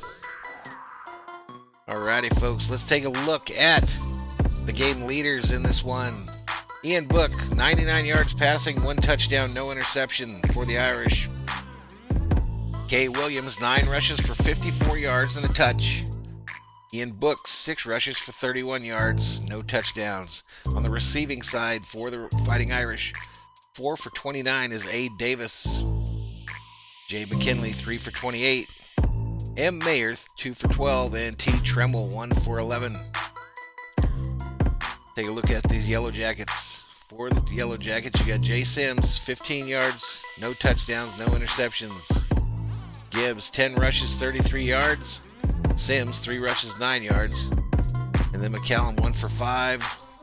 On the receiving side, 1 for 3 for Coco. 1 for 10 Camp, and 1 for 4 by Leonard. That's probably why Georgia Tech is getting their tail kicked. Their touchdown came on a scoop and score by the defense.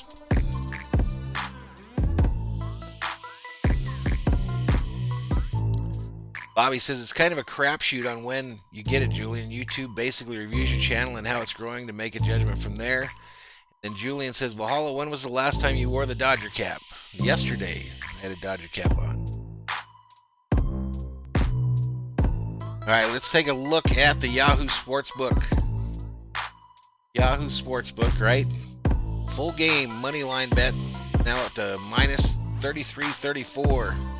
Georgia check plus 1050. The point spread now down to 18.5 instead of 20, and the over/under is at 49.5. 49.5 for the ball game. Making a bet right now in Viva Las Vegas. To the Michigan game accidentally.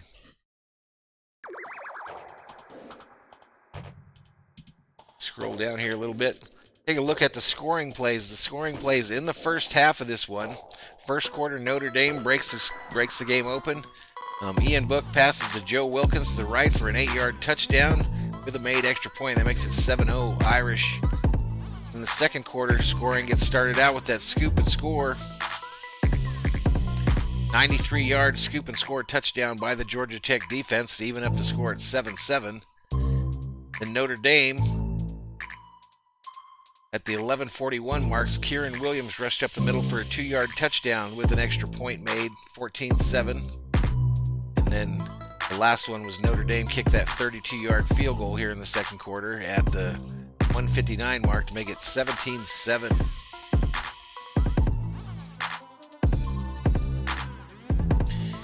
King Yellowman checks in, says last day of Jocktober. That is correct. Yes, Julian, it'll be a while before someone takes a seat over there. So on the shirts in the shop too, by the way, on the shirts in the shop with the design I did with take a seat over there, that one was taken down by the provider. They didn't like the little cartoon guy in there. All right, quick look at the stats passing-wise for Notre Dame. Ian Book's 12 for 18, 66.7 passing percentage, 99 yards, 1 touchdown, no interception. He's been sacked once. The leader for Georgia Tech passing, 6 for 9, 66.7 quarterback percentage, 15 yards, no touchdown, no interceptions. Rushing Notre Dame, 9 for 54 on that fellow Williams. He's the leader. Georgia Tech, Jahmyr Gibbs, 10 for 33, 3.3 average, 12 is long, no touchdowns. Leading receiver for the Fighting Irish was 4 for 29, 7.3 average, no touchdowns. Wilkins Jr. did have a reception for 8 yards, and that was a touchdown. Georgia Tech, receiving leader, Jalen Camp, 1 for 10. 10 is long. Our stats here. Some kick return stuff. That's about it. That's all she wrote, ladies and gentlemen. All she wrote for the stats in the first half in this one.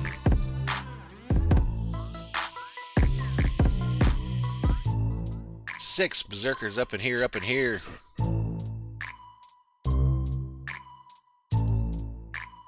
Step away, use the restroom real quick, and I shall return, ladies and gentlemen. I shall return.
Anonymous checks in, says, "What's up, Berserkers?" There's not many here, my friend. There's not many up in here,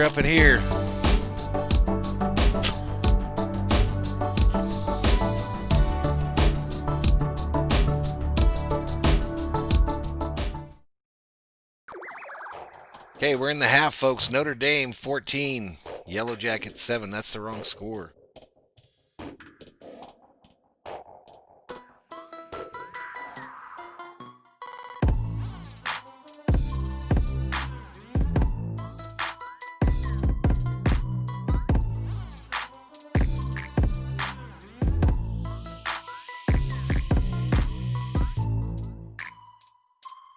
I thought when I just did the scoring, Notre Dame kicked a field goal to make it 17. Why does that score show 14?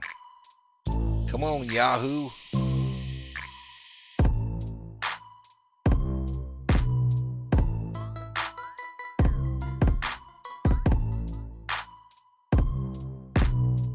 They got a little error on their scoreboard, it looks like.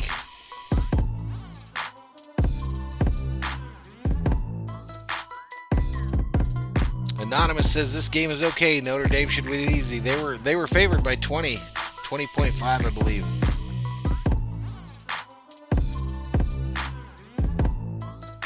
I might try to quick turn this thing around and do that Ohio State game. I might try to do that. Figure this one will land. I don't know, it's gonna be tough. Tough to do it that quick.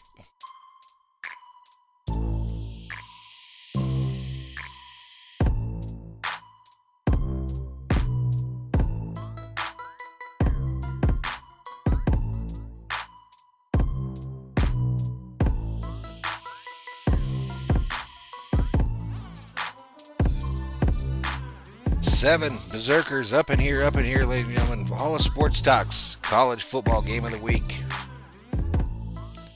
New little feature here, getting prepped for them USC Trojans, getting ready for the Trojans versus the Sun Devils. I think it's in about 8 days.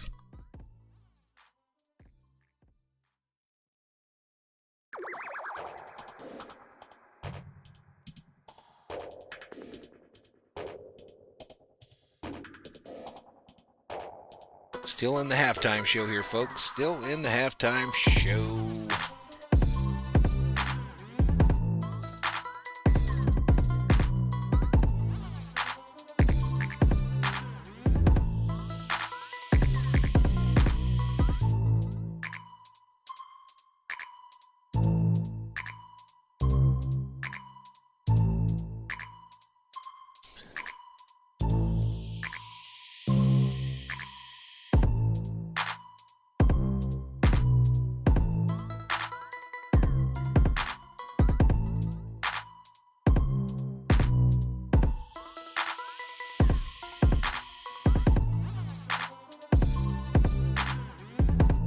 So they're saying on this halftime report that Lawrence is going to miss next week's game against Notre Dame as well.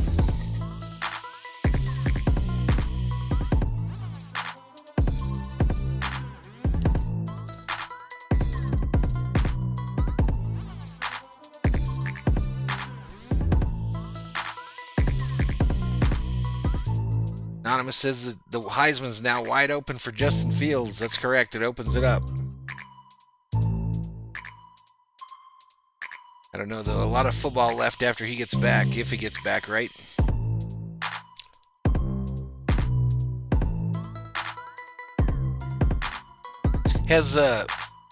Lawrence hasn't won the Heisman. Who won the Heisman last year?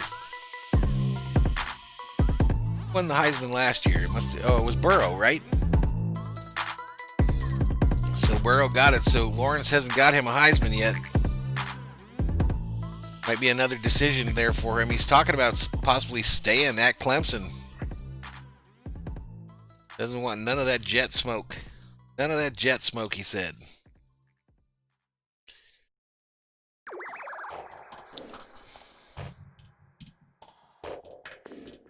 Really have no idea why that scoreboard is wrong.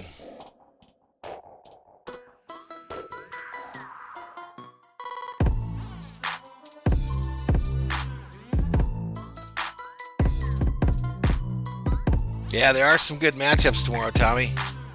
I'm going to do, obviously, the Viking game under my normal format. And then I have a fantasy football stream in the evening. See if I remember what that is.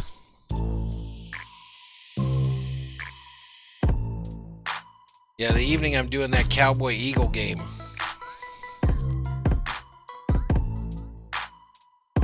Cowboy-Eagles tomorrow night after the Viking stream, so that'll be geared towards the fantasy footballer. Kind of the same format as this one right here.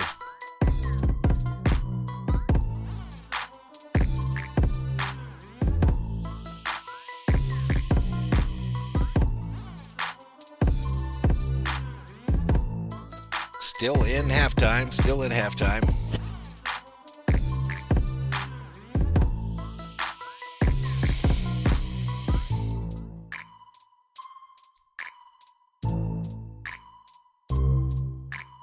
Tommy says, I'll watch that one too. Yeah, that should be the Bad News Bears do football, right?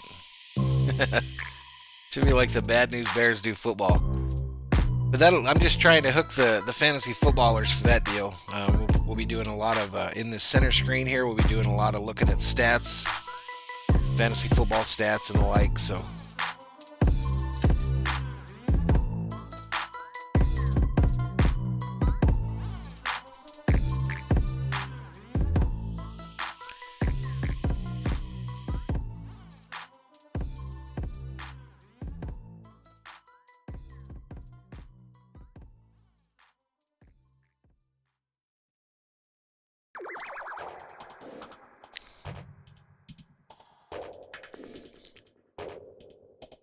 Getting close to the end of the half here. Getting close to the end of halftime.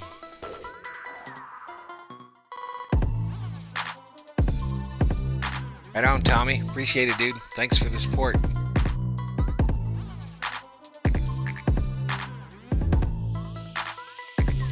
Congrats on your blue wrench, by the way.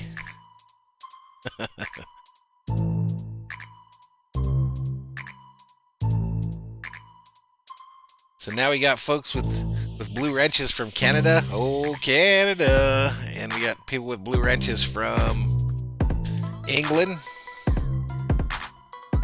Vegas, all around sports fanatic checks in, says, yo, what's up, dude? What's up?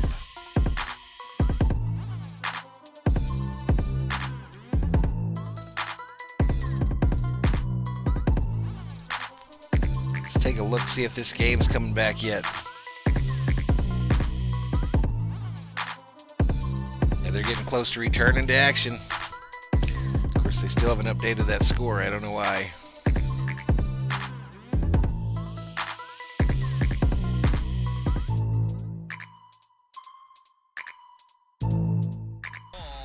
Second half coming your way after this.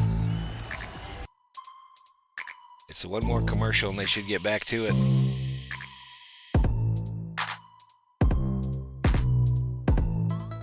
I'm doing good, Vegas. How you doing, my man?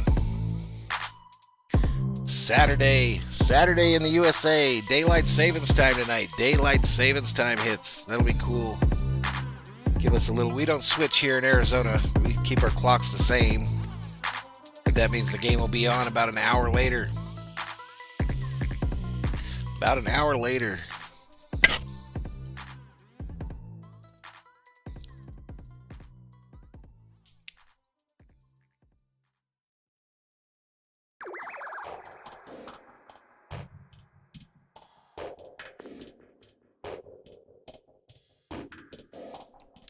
Political ads, man. Political ads everywhere you look.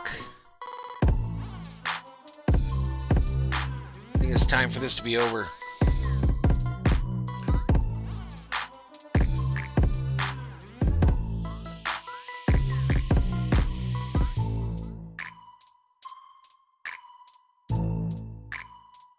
Six Berzerkers up in here. They finally updated that scoreboard.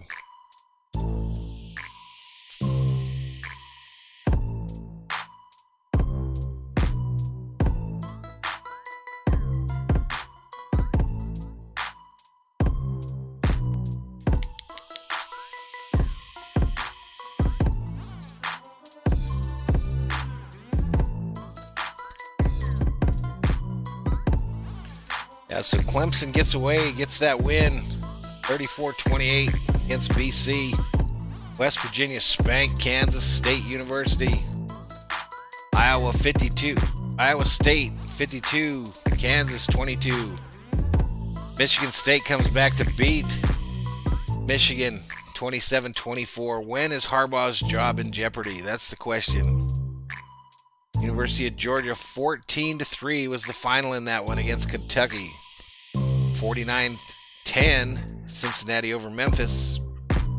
51-0 CCU over Georgia State. Our game 14-7. Irish leading at the half. Indiana 13, Rutgers 7 at the half. Oklahoma State 21-17 over Texas. 3:18 remaining in the second. That's it for the early games. That's it for the early games. Got some good games on the slate this evening, though. Good games on the slate for this evening.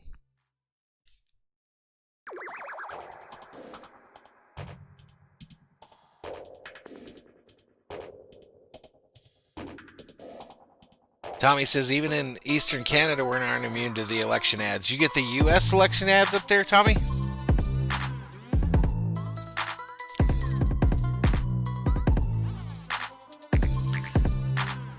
All right, looks like we're about to get back to it. Here we go.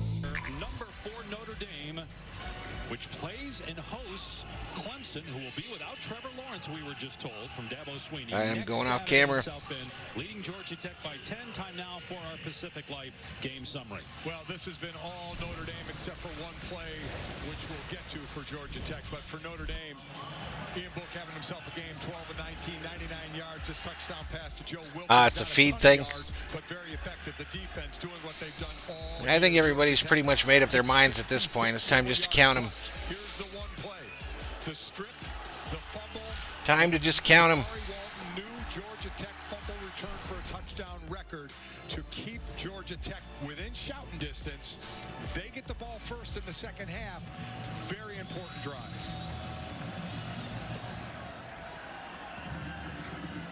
Georgia Tech, last win over an AP top 5 team, was back against Virginia Tech in 2009. Got a touchback here. It'll come out to the 25. All right, a touchback. Moments ago with Brian Kelly. Coach, what did you see that you liked and what didn't you like so much? Well, obviously, we controlled the football. We stopped ourselves offensively, right? With the turnover, couple of mistakes. Defensively, they haven't been able to move the football, so we played well defensively.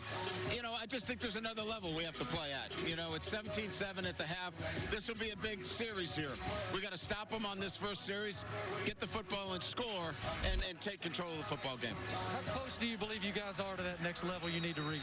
Well, we'll see here in the second half. I don't think we played our best football, but yet, we really dominated the football game other than the turnover, which, you got to take care of the football down there or it's a different football game. Appreciate your time, Coach. Thank you so much. Thank you. So penalty on Notre Dame. Did not hear what the penalty was. Dave Pash in Phoenix, Mike Golick in Bristol. Personal foul on Drew White, the middle linebacker. Tommy, I'm a USC Trojan fan. University of Southern California Trojans. And Drew White just throws him down. There's no need. Yeah, I'll be doing their games for sure.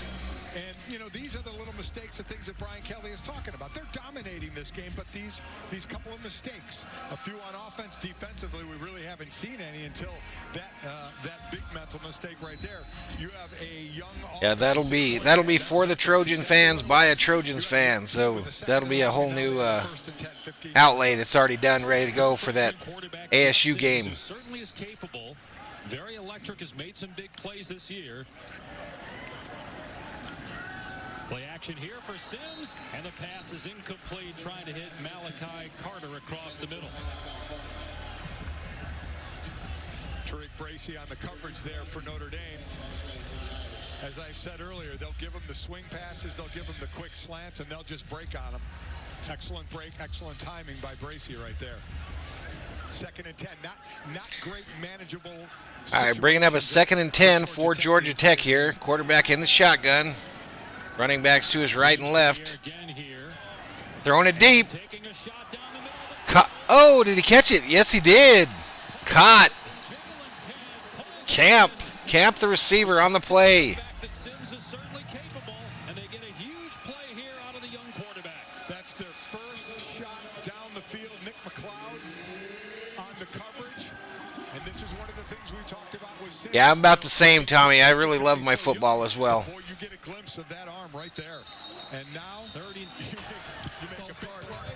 Number 70, offense, 5-yard penalty, still first down. And then your right guard, Ryan Johnson, who, as the coaches have said, is the smartest guy up front, but, you know, everybody's prone to mental errors, and that was one. So after a big play by Sims, you get a look at that arm. Again, really their first shot down the field. Now it's 1st and 15.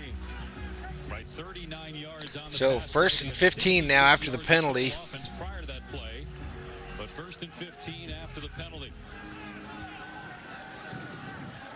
Shotgun again, running back. Actually, running back's bracketed.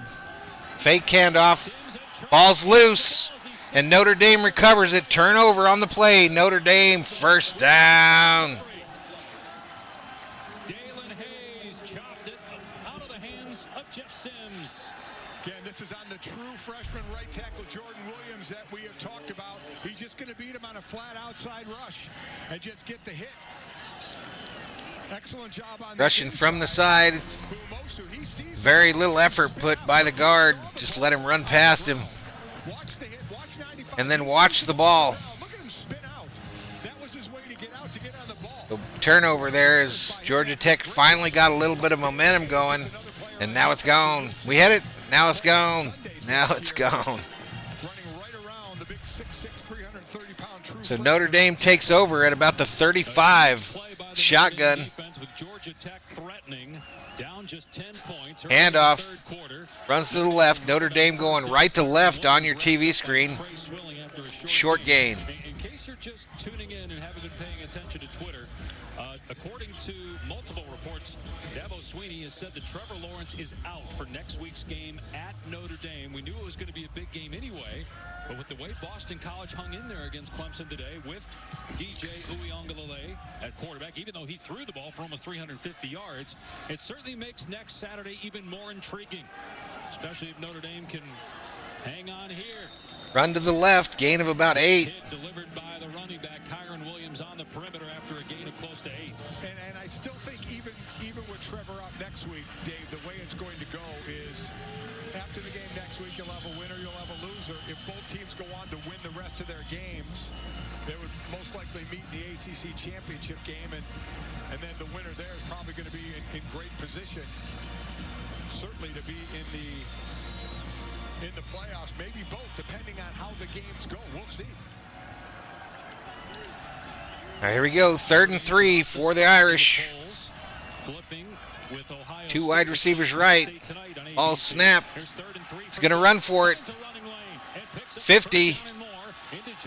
45. Out of bounds. First down. Notre Dame. So here it is again. This is what Andrew Thacker likes to do. Man coverage. He said, we're gonna get man on these guys. We don't want to give them any space. Book sees that, has a place to escape up the middle, knows everybody has their eye on their receivers. And then the receivers turn into blockers. Ian Book has done that as he rises up the charts in Notre Dame history. For many of his quarterback numbers, his legs have been really impressive the way he prolongs plays. Here's a deep ball that's caught at the 20-yard line by McKinley. Ooh, nice throw. Javon McKinley was targeted often in the first quarter by Ian Book on short passes. Here Book goes deep to the 6'2 grad from Corona, California, gain of 31. And again, you see this back shoulder throw all the time. That's what it was. Back shoulder, even a little behind, but more to the back shoulder. But because the receiver is going to see the ball first, they make the break. Obviously, the graphic on your screen is ahead of the audio. 6'2", 215-pounder the ball. He can make something happen with it. Now leading the team in catches with 13 on the season. Kyron Williams turns it upfield inside the 10, drags defenders inside the 5. Excellent run by Kyron Williams. Second and short here for Notre Dame. You know, and that's what Ian Book, going back to the passing game, Dave, has had to do, get used to new receivers. Last year, Chase Claypool, Cole Kmet, Chris Fink were all the top 3 leading receivers, all gone. 2 of them in the NFL, 2 of 44 players Notre Dame has in the NFL. So it's all basically a new receiving group and always a tight end group as well. Get 3 tight ends then. Up the middle, touchdown, Notre Dame, 24-7 after the extra point. It started with right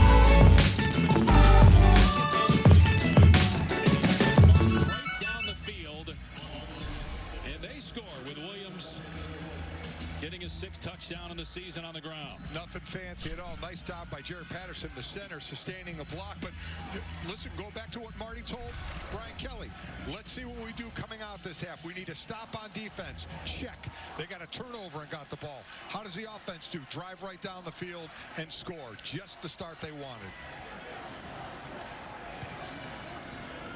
Dorr puts it through, and Notre Dame leads by 17 in full command now of this ball game early in the 3rd. Exploration.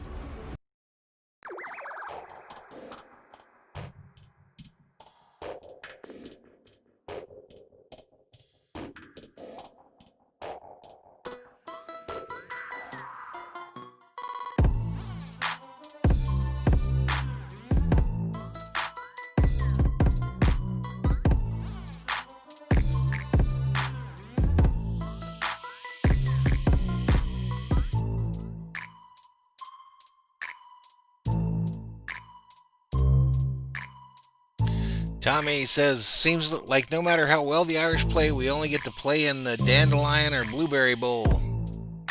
Yeah, it's pretty tough. I don't know, though. Now that they're in this ACC group, I mean, they should get kind of treated like that was the big thing before, wasn't it? Was that they were an independent?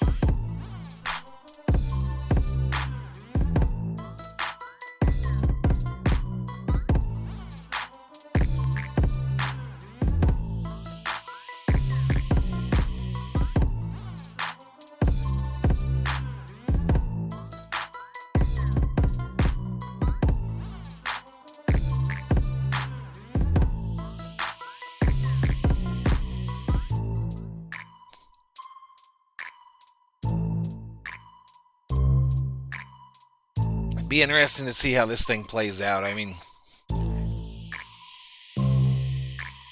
are we still going to get through a full season here? Did you see today that they locked back down Great Britain again this morning?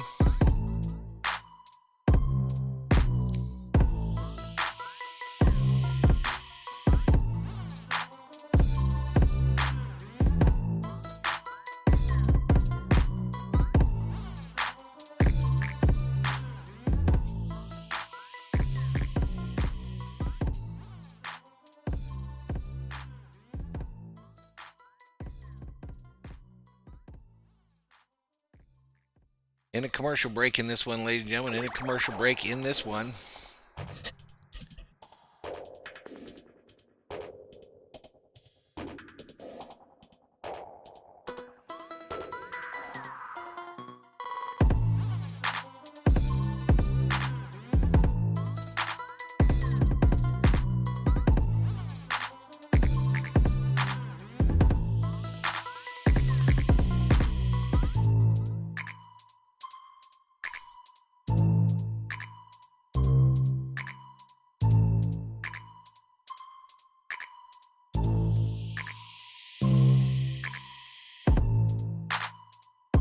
So they put him in like a bubble, Tommy, or what? Were they not allowed to leave a certain area? And how many teams were you talking about there?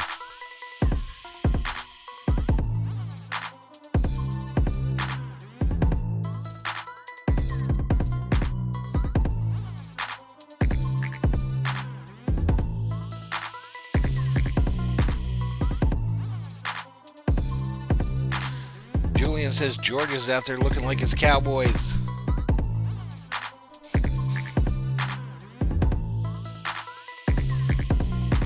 Georgia 14-3 over Kentucky. Are you talking about that, Georgia?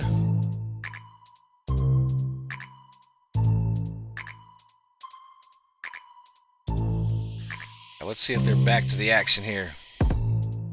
Back to the action. 17. Good pass by Sims to Sanders. Forward progress stopped after a pickup of close to 9. So this is what Jeff Collins will see, and I'm sure he told his club at halftime and wants to see now.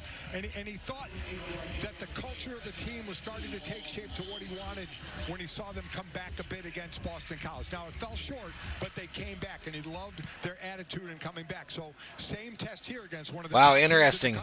Well, I think the NBA and NHL proved that bubble thing works, but man, what a sacrifice if you're an athlete now. To shake Sean Crawford and pick up the first down for Georgia Tech. Yeah, this isn't going to be a wrestling game where they just start throwing and throwing. I still go through it every couple days, 2-3 days. I just cannot believe how quick the world changed this year. Unbelievable how every one of our lives has been affected. Sims looking deep, had a man and overshot Malachi Carter. Gotcha, Tommy. Carter stopped his route or what, but both the quarterback and the receiver didn't look. So would you say that league is bigger than the U.S. soccer league, or about the same?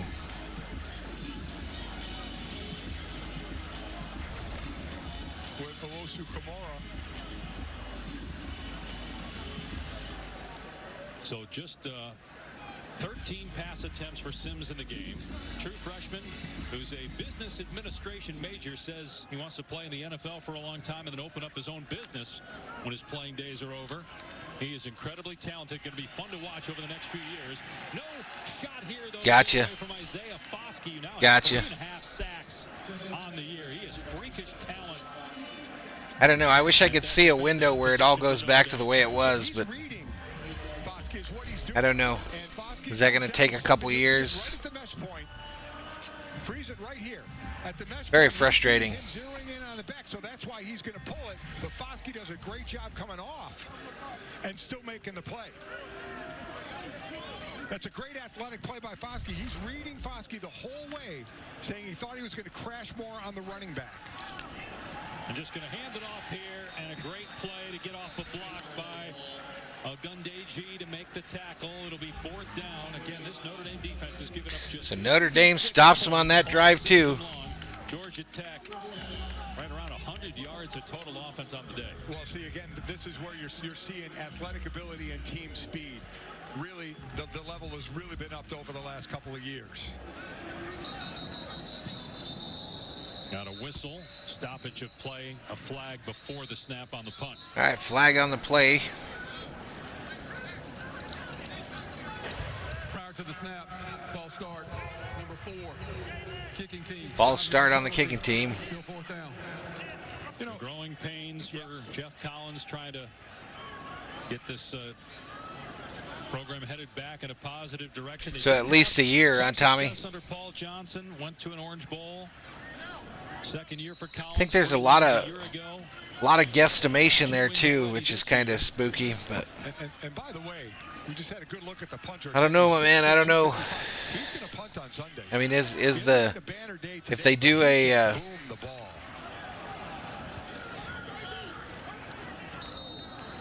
like a virus, a shot that you can take or something, is that going to be for real? Is it going to be something that's effective? 17 on Georgia Tech.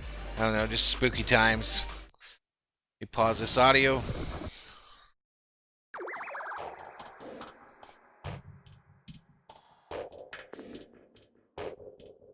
I mean, that's a pretty big deal that Great Britain locked down again today.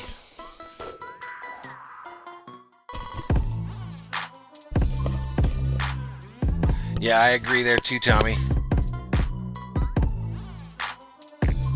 I was only in Canada when I was a little kid. I used to work at an uncle's resort up in Minnesota. And we'd go to Canada to get gas because it was cheaper there at the time. But, I mean, is Canada like Europe where instead of having like these sprawling suburbs, they build everything up in the areas? Or do they have huge suburbs like the United States? I gotcha.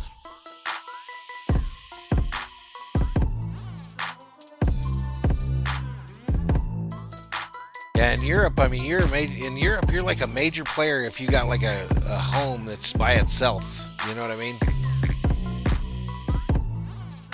Tommy says not huge suburbs. So you're kind of going over that model like Europe then. Yeah, everything here in the States is just sprawled out.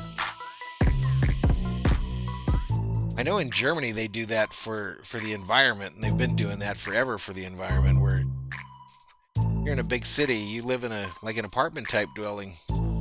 Unless you're like one of the really, really well-to-do, then you might have, a single family home, but that's pretty rare. But that's why they have so many big areas of just unbelievable beauty.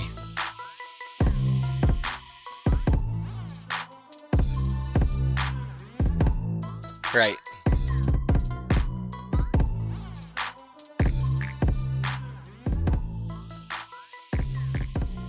Well, I mean, like land-wise, it's pretty much the same size as the United States too, isn't it? If you were to take out Alaska.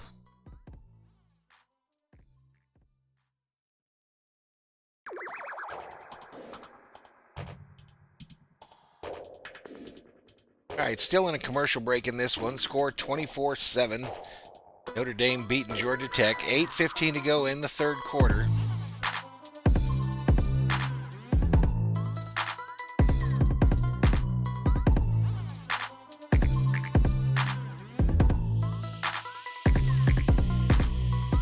Tommy says, yes, the northern parts are desolate and cold, Tommy. The northern parts are probably pretty cold, too.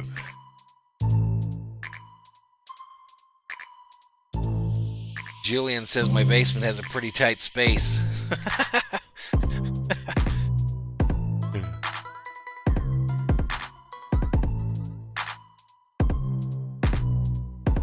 All right, here we go. Back to the action.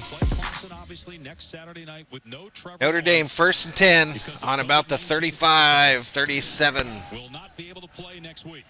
Ian Book to the air here on first down as a completion to Skowronek for 9 yards. Yeah, I got a ton of Cowboys gear down there.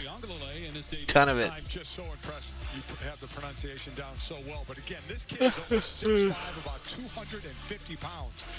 Threw the ball well today. To the right, he threw it better than to the left. Had the tough exchange with Etienne down by the goal line. Boston College got Tommy says, hey, I'm on PEI, and we had hail and minus 10 Celsius last night. Yeah, forget that mess. Forget that mess. It's beautiful out there right now. It's probably about 67, 68 degrees. Sun's out. Giving up a couple of sacks today again. All the movement starting left. So he's untouched. So that one's on the quarterback. He's got to see that. Either make a miss, get rid of the ball, but Oliver was on it pretty quickly. So Julian says same here. So if you can't see the sun from the basement, right, Julian? See if Georgia Tech comes after Book here. They do. 3rd and 8 for Notre Dame. Incomplete. Try to hit Davis. He might have been short of the line to gain anyway. As Wesley Walker was in coverage, 4th down. Yeah, even if he caught that, they weren't going to make it. That was good defense for Georgia Tech. Good win for that Georgia Tech defense. Something they needed. Notre Dame going to punt it here. Georgia Tech tried to get the ball back here, try to make it respectable.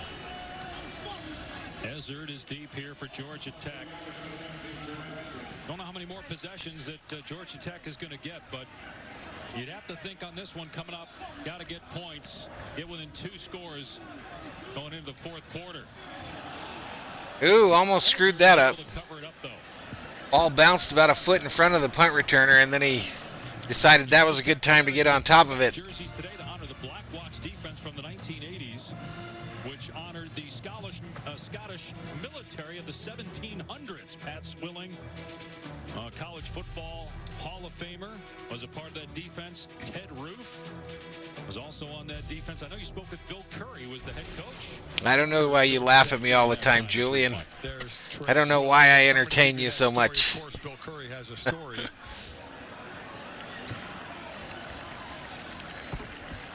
And I'm not sure what happened yet because oh, it's tough to find stuff. You know, with the internet, though. There was a pass to Sanders. Our cameras got Fanatics, man. Fanatics.com, Tommy. You can find anything you want, my man. The story, and we'll obviously stop it in plays. Starts with Don Lindsay, who was the defensive coordinator at the time. Gibbs able to get the first down and out of bounds near the 40. Go ahead, Mike. So Don Lindsay was the defensive coordinator, Bill Curry the head coach, and Don had said, I want to get a name for some of the players on the defense. It's not all of them, but some of the players. And they didn't have a name, and Bill Curry's better half, his wife Carolyn, always liked to take Bill overseas to learn things in the offseason. And one of the trips they took was to Scotland as a 1st and 10 play here for Sims. Sims has a wide open man, Jalen Camp, into Notre Dame territory. Tech has something going in this drive. Nice drive so far here by Georgia Tech. So Bill and his wife Carolyn are at the Edinburgh Castle in Scotland. JT10 is going to the Vikings. That would be cool. Bill sees this huge guys in kilts, huge cats that look like... Oh, Fanatics is legit, Tommy. Fanatics.com, man. They got anything you can imagine, sports swag. And he was told they're the Black Watchmen.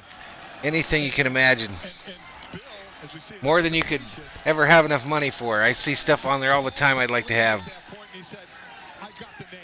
This is what we're calling those guys on defense, the famed Black Watch defense. Ted Roof was the first one.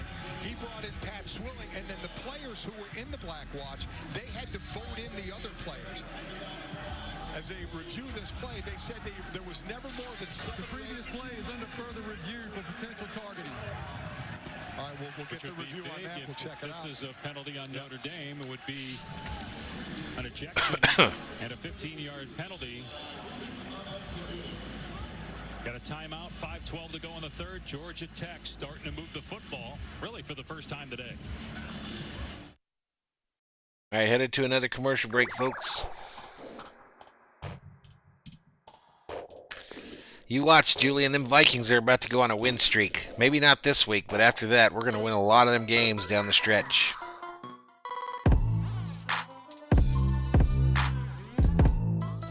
Seven Berserkers up in here as Thor's army continues to be small.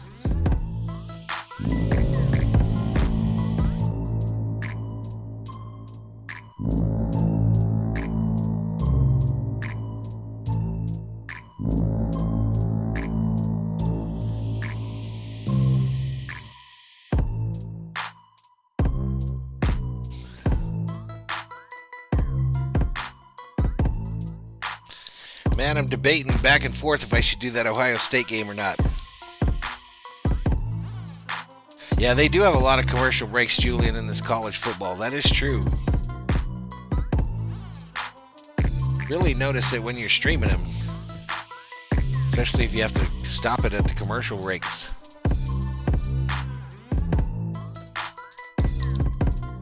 Evan Basketball BBB says, do Mimi State. What's Mimi State?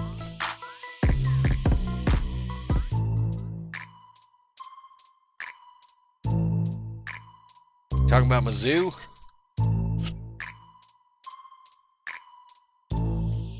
The only way I'd get fewer viewers than I've gotten this one is to do Mizzou, Florida. I have like 2 viewers.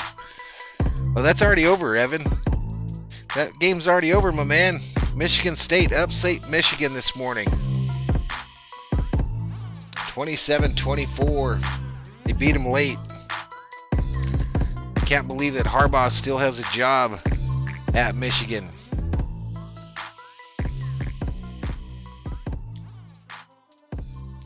Commercial break in our game, though, folks. Commercial break in our game.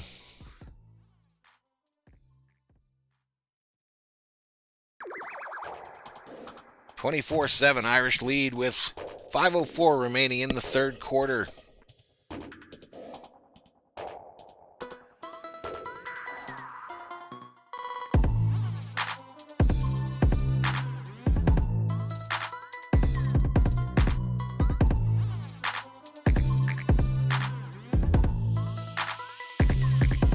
Yeah, I mean, I have, like I told you guys before, I have that little pub shed in the backyard, and I guess I just don't remember there being this many breaks.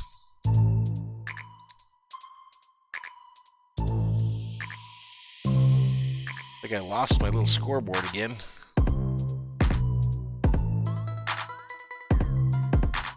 Tinky Winky, it's back on. Now, Thor's not turning on me, Julian. He's sleeping with his mother, taking a little nappy. Taking a little nappy in the bedroom with his mother. Let's see if these boys are back at it. Here we go, back to the action. It was targeting. He comes in there. You got to use your shoulder. Got to keep your head out of that play. He had time to do that. Look where he's coming in. Yeah, it should be an interesting year, Tommy, for the trick-or-treaters, man. The runner, that was the call. He'll miss the first half of next week's game against Clemson. He plays a position. Valhalla, I'm so famous that Warzone added a mission for you to get hit by a bus.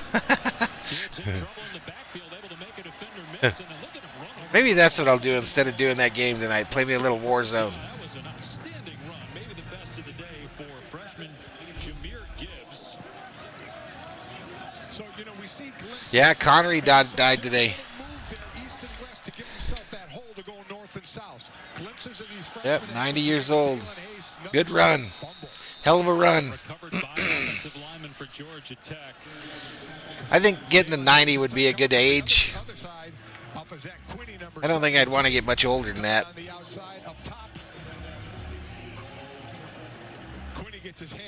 At least that's what I think now. 7 Berzerkers up in here. Valhalla Sports Talk's College Football Game of the Week here on YouTube.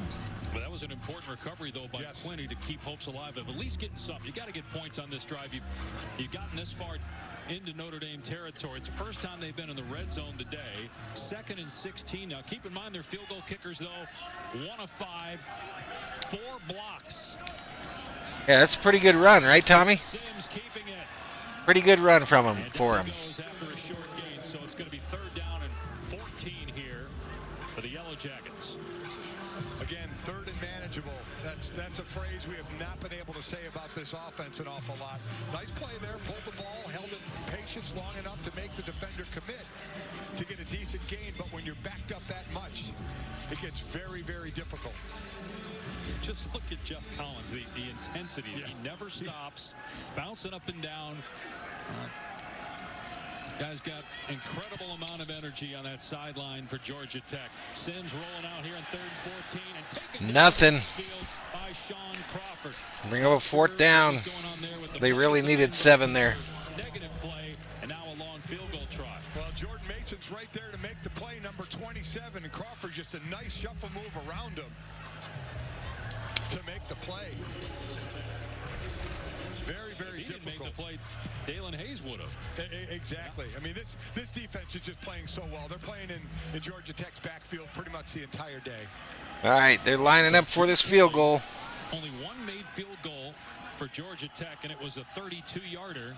Kick is up. No good. Not even close. And it's not close. That ain't going to get her done. Wow, 1 of 6 combined on field goal attempts. Guarantee there have been thousands of imitations of his accent today, no doubt. Hell yeah, we did, Julian. Hell yeah, we did. 3-1. Taco Bell's Nachos Party Pack. Definitely history. Definitely history. Quick commercial break here. And right back at it. The message, as he said, because he has so many young players, not to scream and yell, but to really be constructive criticism. He doesn't want to lose these guys. He doesn't want them thinking, if I make a mistake, am I going to get pulled or not? So there's a lot of coaching going on with a young crew here. Not only physically mistakes being made, but mentally as well when games get away. A run, Kyron Williams on 1st down, and he's going to lose a couple brought down by David Curry. Let's bring in Marty Smith. Guys, we can tell that Notre Dame is... Yeah, me too, Julian. I was really worried. I felt better when they went 3-2, but that 3-1 was scary. They earned that World Series. They earned every bit of it. Scared to death around this country of what we will be. We're not there yet, but it's coming. He's confident, boys. Yeah, when you hear that as Kyron Williams gets the carry for a couple yards, bringing up 3rd down and long. At some point, you have to have some evidence to back that up. And as you look at his 7 Berzerkers up in here. I mean, his his record as a coordinator is there to at least get the players to believe it. 24-7 Notre Dame. 50 seconds left in the third. Trying to talk like the kids, you know. He has the receipts out there, and I can't emphasize this enough. This was a triple option. God, I got to quit doing that. Minimizing the that. makeup is completely different of what he's going for, so it is going to take some time. Book on 3rd down and 8. Flushed out of the pocket. Launches it complete for a first down. Oh, Notre Dame about to score again. Crosses midfield. McKinley takes it into Yellow Jacket territory as they convert on 3rd and long. There has been great consistency in the passing game. We've seen Book do this and take off, but he sees Curry's right there, so he just buys time by shuffling. All his receivers know it. Break off their routes. Watch McKinley's doing an out route, but sees his man scrambling, knows he can't go outside anymore, so breaks back to the inside to give him an open look. 34-yard pass play. Book in trouble here, sensing the pressure coming from Curry, and he completes it. You know, just watching that compared to what we saw from Jeff Sims, that's an experience thing, right? You sense the pressure, you just move enough to keep the play alive. You buy time to keep the play alive. Absolutely right. Again, he can run to do some things, rather stay behind the line of scrimmage and throw it to his playmakers. Knows when it's man coverage, he'll have more room to run. But Sims is going to get there from Georgia Tech. I really think the Bringing up a 2nd and 6 here for Notre Dame. on that offensive side of the ball. He's got some defenders, some DN, 6'6", 6'4", 300-pounders. Those are the guys, true freshmen. Those are the kind of guys he wants to start bringing in. On 2nd and 6, he'll dump it off here to Williams. First down the sideline, inside the 15, finally planted at the 13-yard line by Anthony Shoel.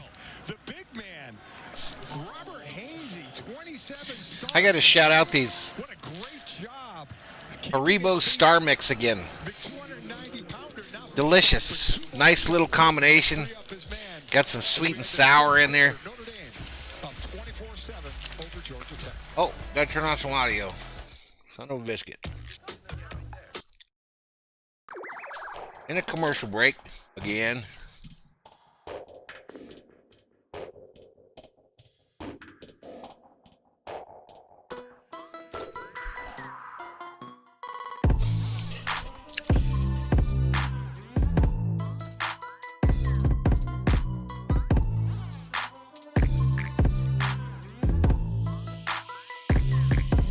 Six Berserkers up in here, By far going to be the worst video I've done in months. Not good, not good.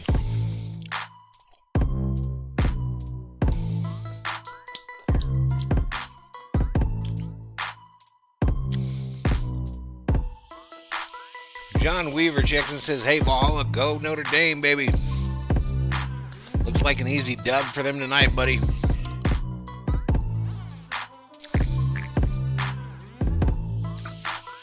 Looks like it's going to be an easy dub for the Fighting Irish today.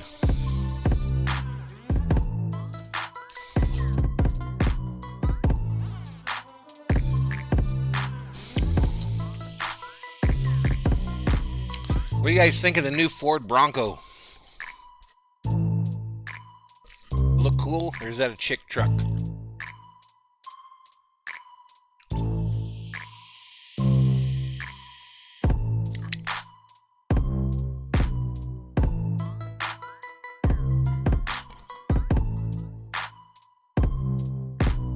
I literally never get tired of this background music. You think it looks weird, the Bronco, Tommy? It's got some of the body lines of the old one.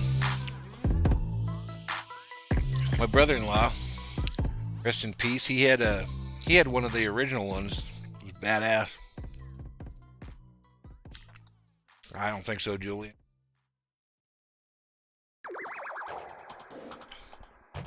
The little kickstart trucks from years ago, Tommy? Yeah, that's true.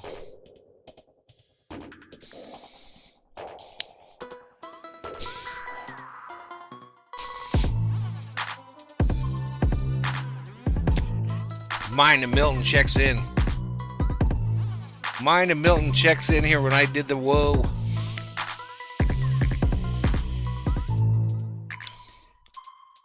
I didn't call you Julie, did I?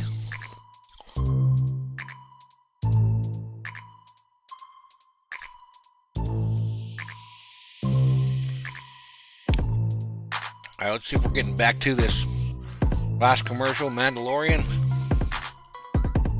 Another commercial.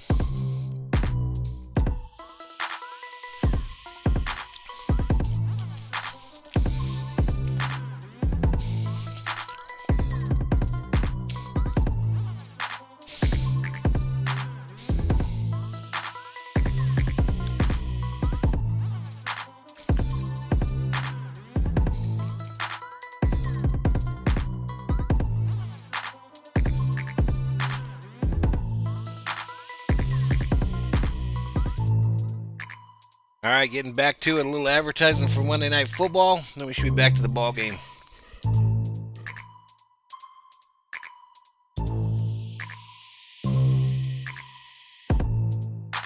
Down at 6, the Buccaneers, the highest scoring team in the NFL.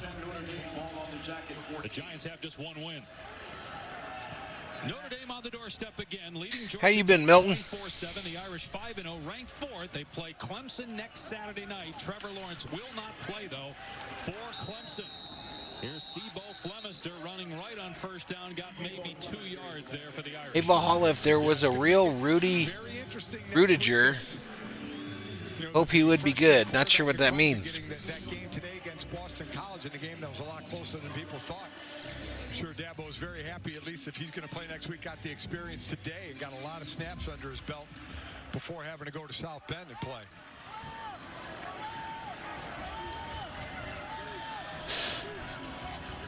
DJ Uyunglele, the quarterback for Clemson.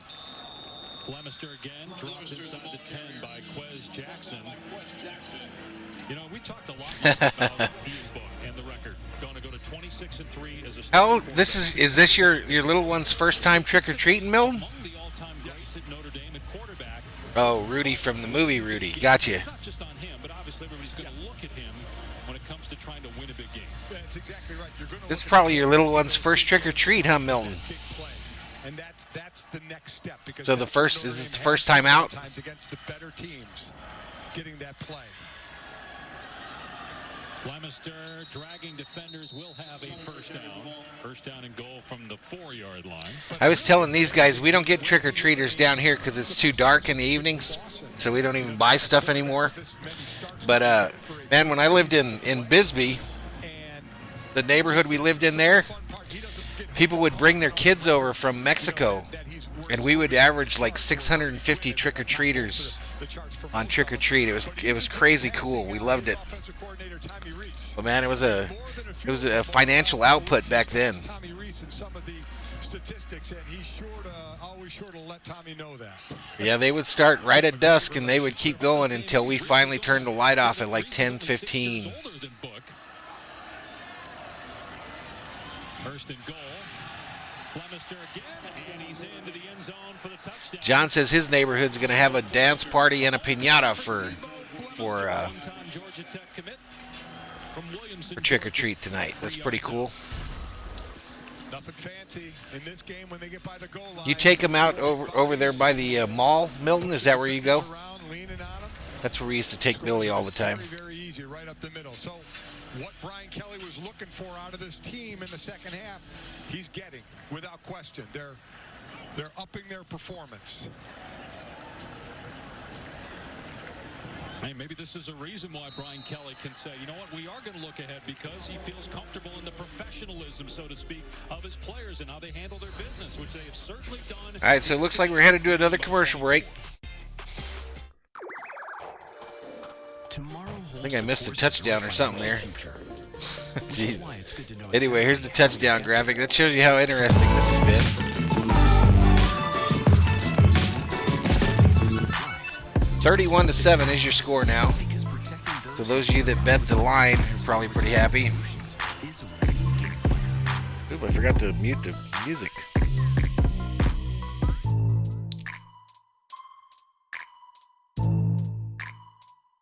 John says they got a bounce house too. You live in California, John?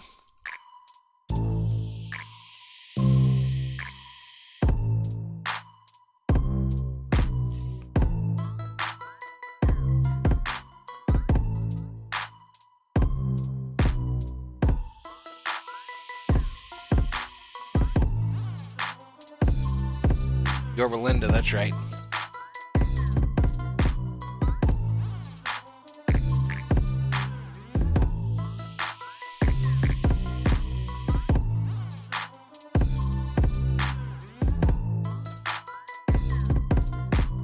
Julian says, you're a pretty good MOB commentator. Are you sure none one in your family is a commentator? No, I'm just a sportsaholic, dude.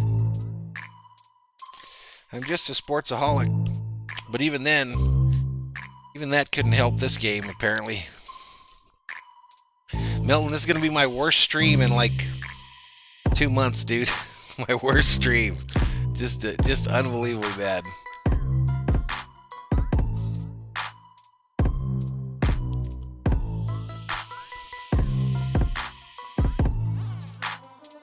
Ten Berserkers up in here.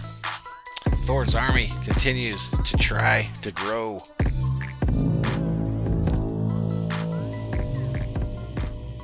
John says, we got you, Val. Thanks, dude.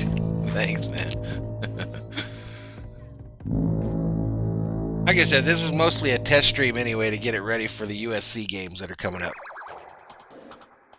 I don't know about this whole game audio thing, if it brings anything to it or not.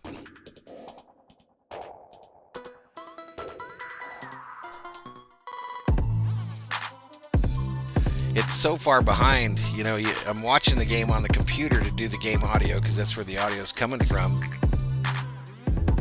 And it's so far behind, it's probably 45 full seconds behind real time.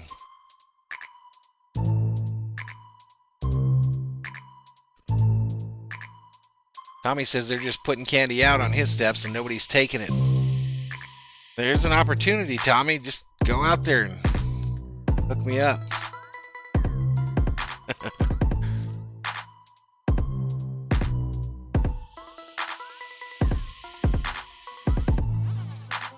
Julian says he hates the houses that say take one, please. Do you take only one, Julian? If you don't, I'm watching. Tommy says, oh, I'm tempted.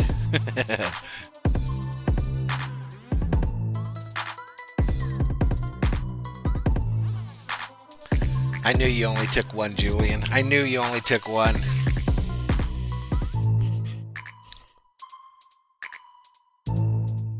All right, are we back to this abomination of a football game? Yep, we are. Let's get it back to it. Georgia Tech on offense. First down at 10 on the 25, and Sims to the air off play action. I guess the only question is, can they get it within the line? 12:05 remaining here in the fourth. The line was 20.5. 3/4 of one bucket left. Oh my goodness. I'm a little wound up now, Dave, okay? I'm a little wound up. First and 10. Sims looks, decides to run it, gets taken down at about the 42, fumbled it. But they did recover their own fumble. Again, that's...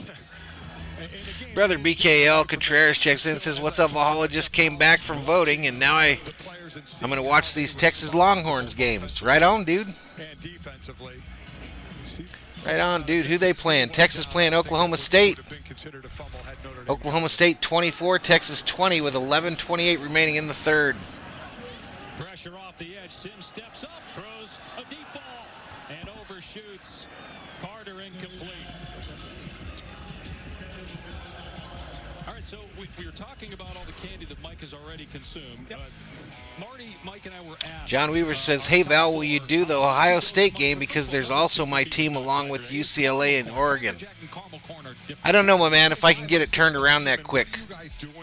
I don't know if I can get the whole layout turned around quite that fast. It starts at 4:30 my time. It's already 3:30 here, so...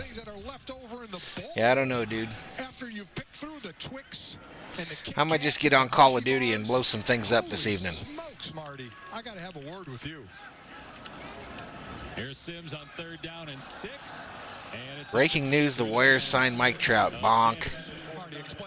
John Weaver says, go Buckeyes. They do have a big following, that's for sure. First of all, That might have been a better choice today. Okay, you're not taking 2 bites of the Twix and it's over, but to be quite frank, this is completely overthought. No, just the other one, Milton, just the regular one. The one we've been playing, or played in the past. I don't have the Cold War game. I don't think I'm going to get it either. I don't think I'm going to get it. I think I'm going to just play Warzone as long as they keep having it. Dave, I don't understand what Marty's doing. He said the Reese Cup, he had it 4th.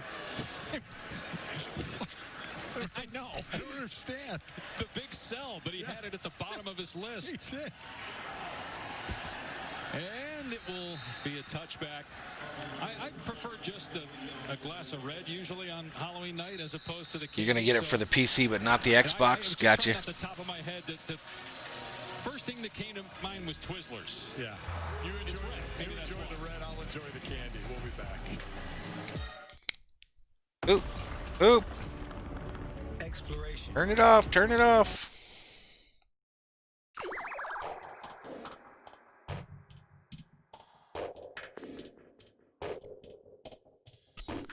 I just literally don't have enough monitors here for what I'm trying to do here.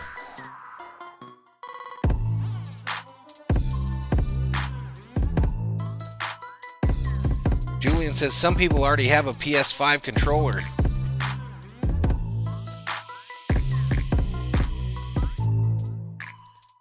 John Weaver says, hey, Valhalla, I'm eating Welch's fruit snacks right now. They're a savage snack. They're delicious.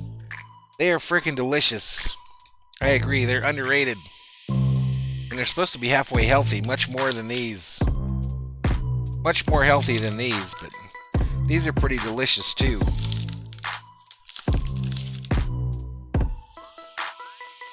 Couple little cherries.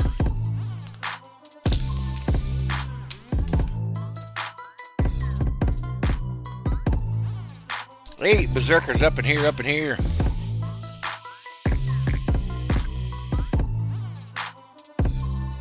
I don't know what they are. I mean, I know from our stream there, Julian, but I have never tried them.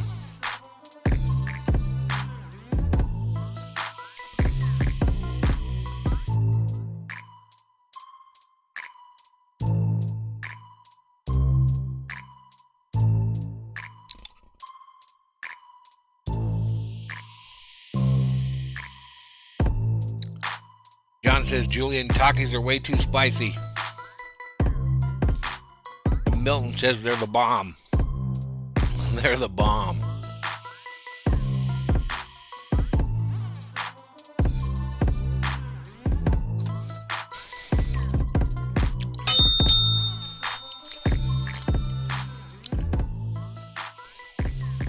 Brother BKL says, I just heard the Yankees denied Brett Gardner and J.A. Happ, but they resigned Zach Britton. Tommy Cannell's now a free agent. John says no to the spice. Just no to the spice.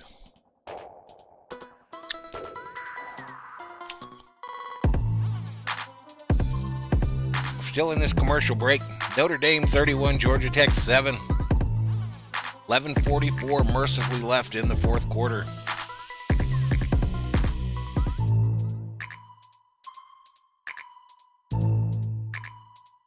They're about to get back at it.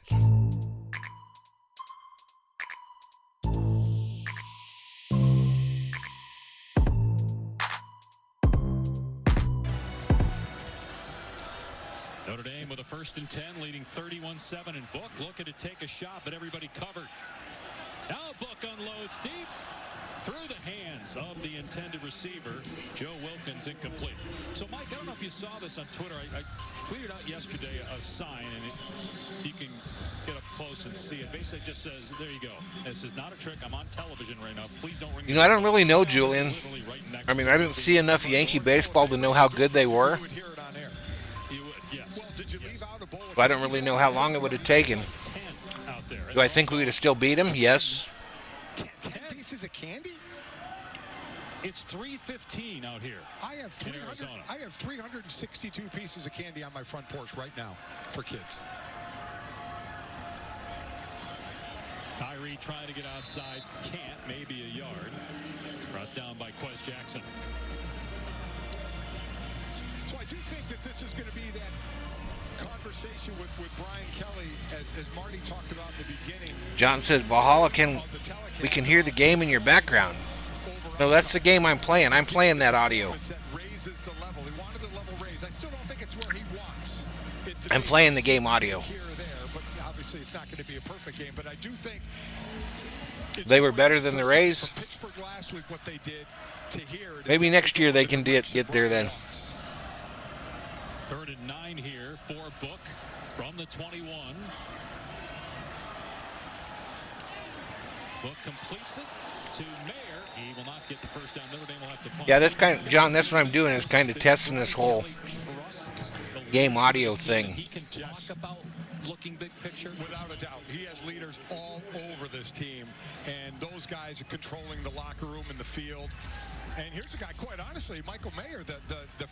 It's so delayed by the time you get it on your computer. I don't know if I like it.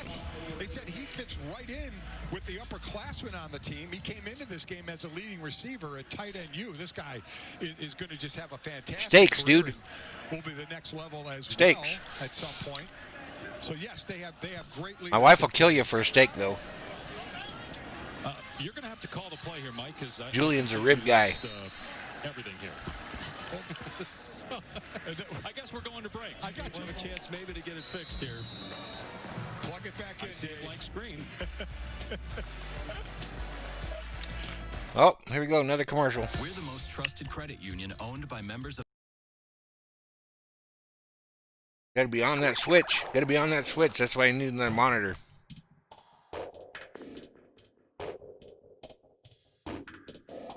John's team steak.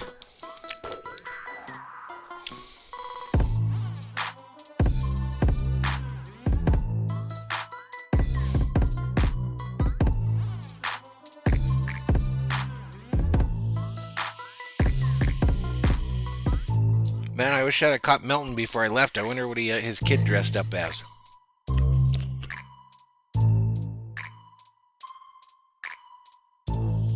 Ten Berzerkers up in here, up in here.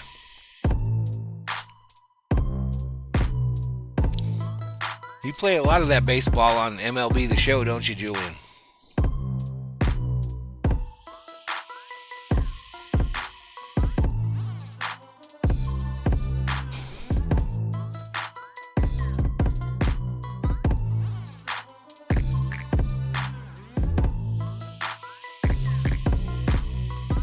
No, you aren't hitting that in real life.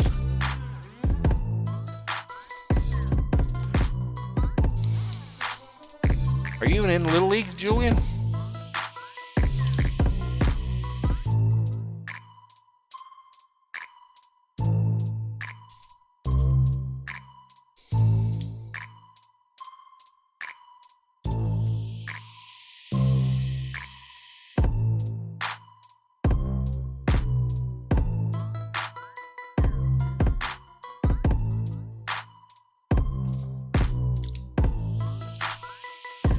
Oh, that's right. I remember you guys talked about that once. Your cousin. You and your cousin.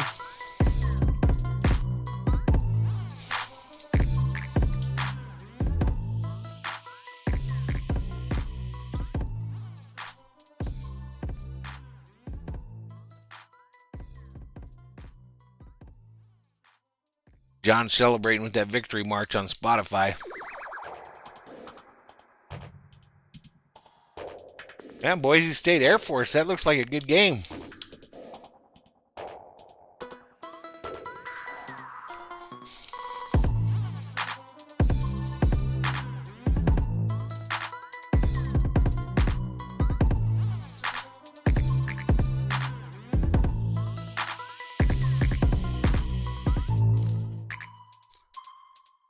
All right, getting back to it. Collins again, he's going to be volunteering at a polling station. We're back in Atlanta. Georgia Tech has the ball, trailing 31-7 to Notre Dame, working on some issues with Dave to get him back on the air. You know, Mike, we're back, but I wanted to let you call that play. Julian, you can't be talking bad about your cousin like that. John Weaver says, hey, Val, got a really sucky paper cut on my finger. My son has one, too. I told him he was going to live. Quit whining. Again, volunteering at polling stations. We're seeing a lot of schools and giving the student athletes a day off next Tuesday to vote. Here's Gibbs. I don't know if anyone new has been in here, but if you haven't, please hit that subscribe button, give this video a like. Trying to make this deal go. So again, third down here for Georgia Tech, 3rd and 5. And right now, Jeff Collins will be looking at little victories. 3rd and 5. Let's try and move the chains. Let's try and get some kind of drive going. As we've been reiterating throughout, this is a true freshman quarterback, a true freshman running back, a true freshman right tackle. Sims, wide open, out of the backfield is Gibbs. Inside the 35 of Notre Dame. Can Georgia Tech score here? Allowed a point off from the Georgia Tech offense today and wants to keep that going here. Gibbs now 31 minus 14. That's the running back of today. 17, so a score here would be really bad for people that gave up the 20. A score here by Georgia Tech, a touchdown, would be really bad for people that took the 20 and a half that this game started out at. Rushing yards per game. No fresh set of downs and a design run here for Jeff Sims. Nice move by Sims to get the first down. And then First down, Georgia Tech. Time now for a protection spotlight brought to you by Allstate. We'll take a look at a great touchdown play. Boise State, their first play from scrimmage, taking on Air Force. USC transfer Jack Sears now at Boise State. 75 yards to C.T. Thomas. We're squared away, 7 apiece. 7, and a jump ball pass into the end zone is broken up by Hamilton, intended for McCollum. Yeah, that's A lot of people across the country worried about this score right here. So he actually had the advantage there in the jump ball, along with great coverage. Hamilton, again, a true sophomore, has been nicked up a little bit. Says, he still has some ankle issues every now and then, but really, really savvy in that defensive backfield. John Weaver says, hey, Valhalla, I texted my crush for the first time yesterday. I think she likes me because she sent some heart emojis when I texted her. Well, right on. Congratulations. Marriage can't be far away. Marriage, mortgage. Again, there's your, as they have said, Georgia Tech, your downhill runner, gets a nice stiff arm. A nice drive for Georgia Tech. Here you go, right up the middle. Oh, just short of a touchdown. Just short of the end zone, 2nd and goal. Just short of a touchdown. Can make it a 2nd and goal. Jeff is going to like the attitude right now that he's seeing out of his players. A lot of people about to see some money exchanged. Mason gets Up the middle. Touchdown. Touchdown, Georgia Tech. Jordan Mason, 1-yard touchdown run.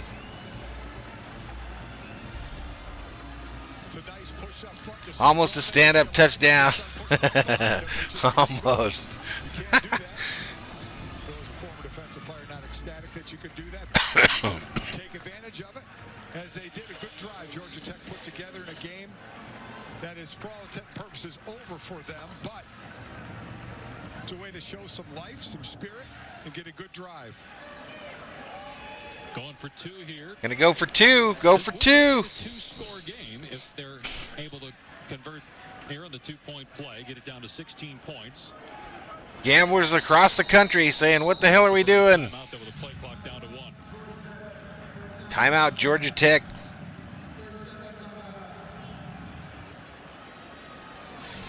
Two timeouts remaining for Georgia Tech. While we have a moment here, let's do the Aflac trivia question. All right, let's turn that part off here for a minute, and we'll go right back to it. Valhalla, if I was a Dodgers manager, I would fire your man. Who, Roberts?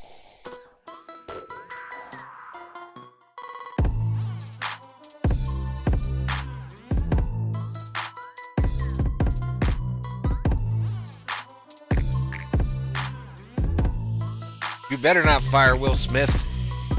Getting jiggy with it.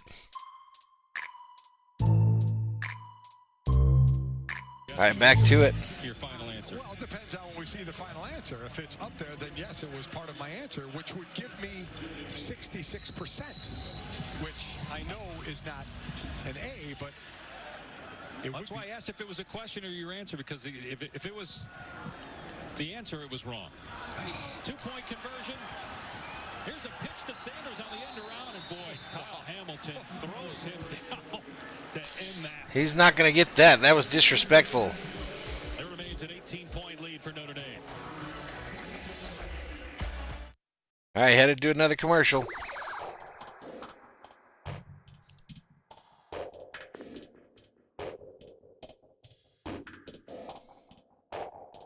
John, it sounds serious. It sounds serious.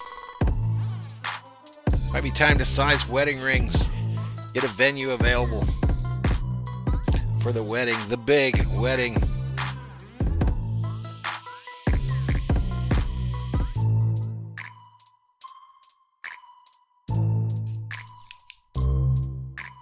(31-13) is the score. 31-13, 7:15 remaining in the fourth quarter. The Irish lead this one. Take a look. They had the standings in the ACC down there at the beginning of the game, but not anymore. Not anymore. I think this will put Notre Dame will stay even with Clemson, just one game out.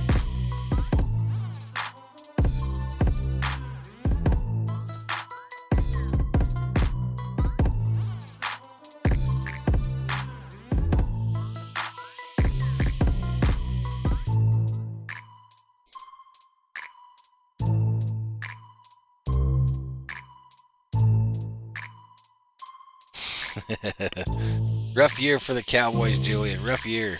You just hang in there, though. Don't ever give up on your teams. Stick with them.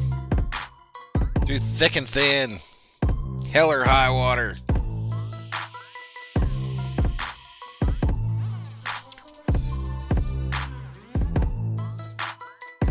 Still in a commercial break here.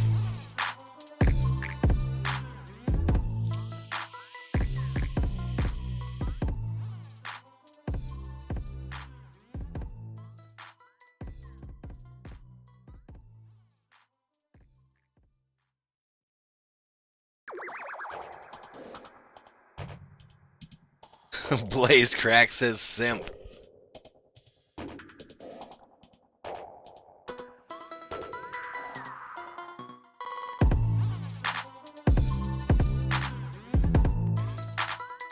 (31-13) is the score. Notre Dame leading. 7:15 remaining in the fourth.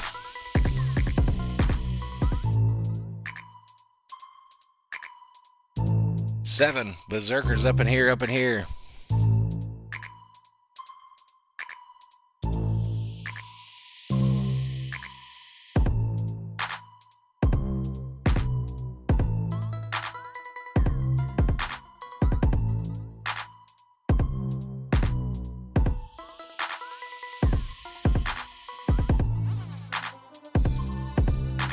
They're about to come out of this commercial break. Here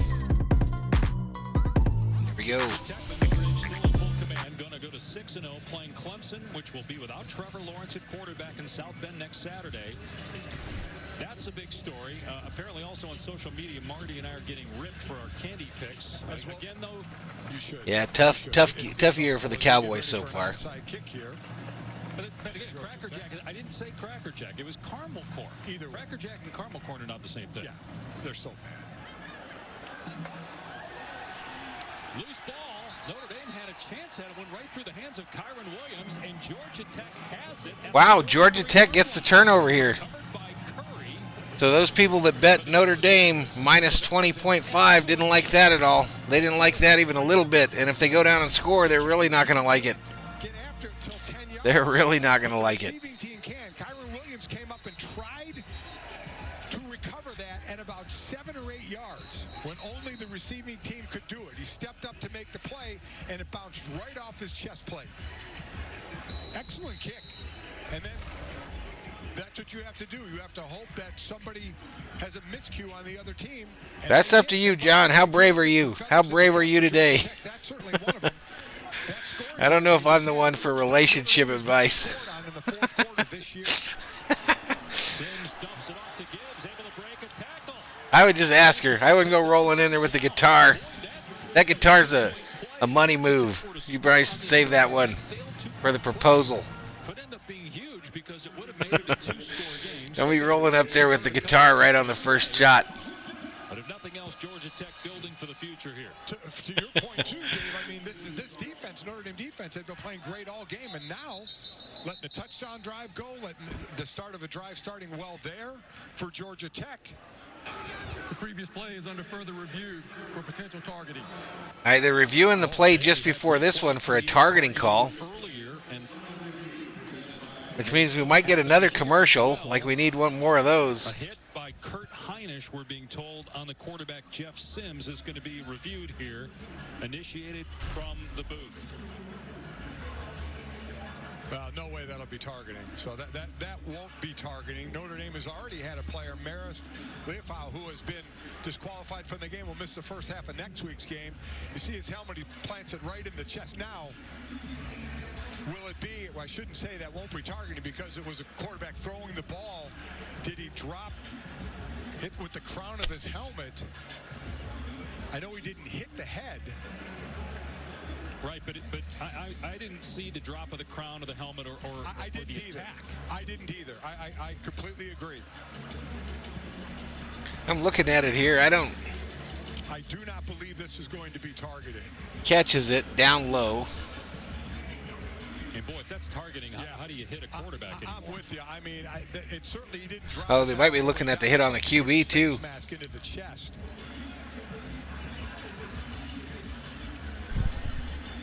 But this could be big if they do rule it targeting, because you talked about Leofau missing the first half next week, and now it would be Heinisch missing the first half of the Clemson game next week. After further review, there is no targeting on the play. No targeting on the play. You know, whether they talked about the crown of the helmet, it wasn't. If it's a defensive player, is the attack at the head or neck area? It wasn't. Nothing met the criteria there for targeting. All right, so 1st and 10, 6:50 remaining. Clock running here in the fourth. 31-13, Notre Dame over the Yellow Jackets. They sacked him. Another flag on the play, though. Ogundeji with the sack there for Notre Dame. The captain had 2 coming into today. And that was holding on Georgia Tech. Georgia Tech, the 5th sack of the day. Number 57, offense. Penalties decline. 2nd down. A guy the coaches have said in Ogundeji that has kind of played in the shadows of other stars. What do you mean, Julian? They got him over the Vikings. But as a leader, a captain, as you mentioned. Or put the Vikings over as far as like rankings? And a nice edge rush there. Graduate student from the Detroit area, West Bloomfield, Michigan.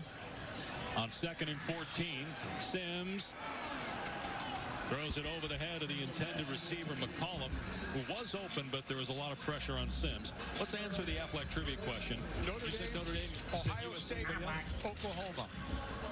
Okay, you got it. You got it. Yes. Eventually.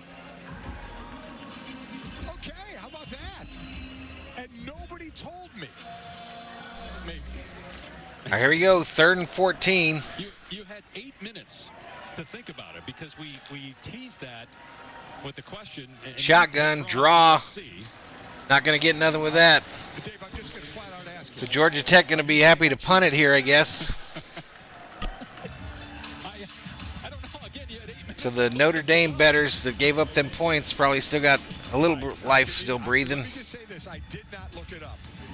That's the truth. But does that mean you also weren't texted the answer from? Okay, so that, friend? Was there a phone a friend or a text a friend involved? That's why I love my wife. Georgia Tech going for it here on 4th down. They're going for it. In Notre Dame territory. And they shouldn't have. The ball came out.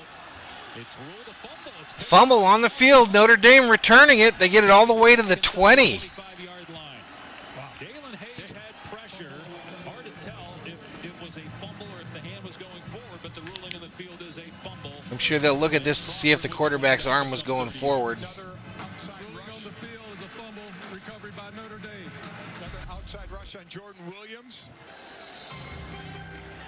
So I think that's going to be an incomplete pass. That's going to be an incomplete pass.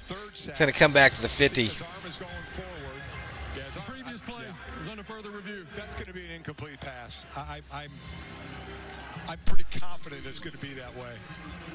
I agree, unless you can't tell if the ball was starting to come out of the hand on the hit by Hayes. That would be the only thing if the ball started to move if it came out of the hand, and therefore it didn't really have possession as the hand came forward. But I'm with you. It looked to me like it was a forward pass. Dalen Hayes having himself a pass rushing day today.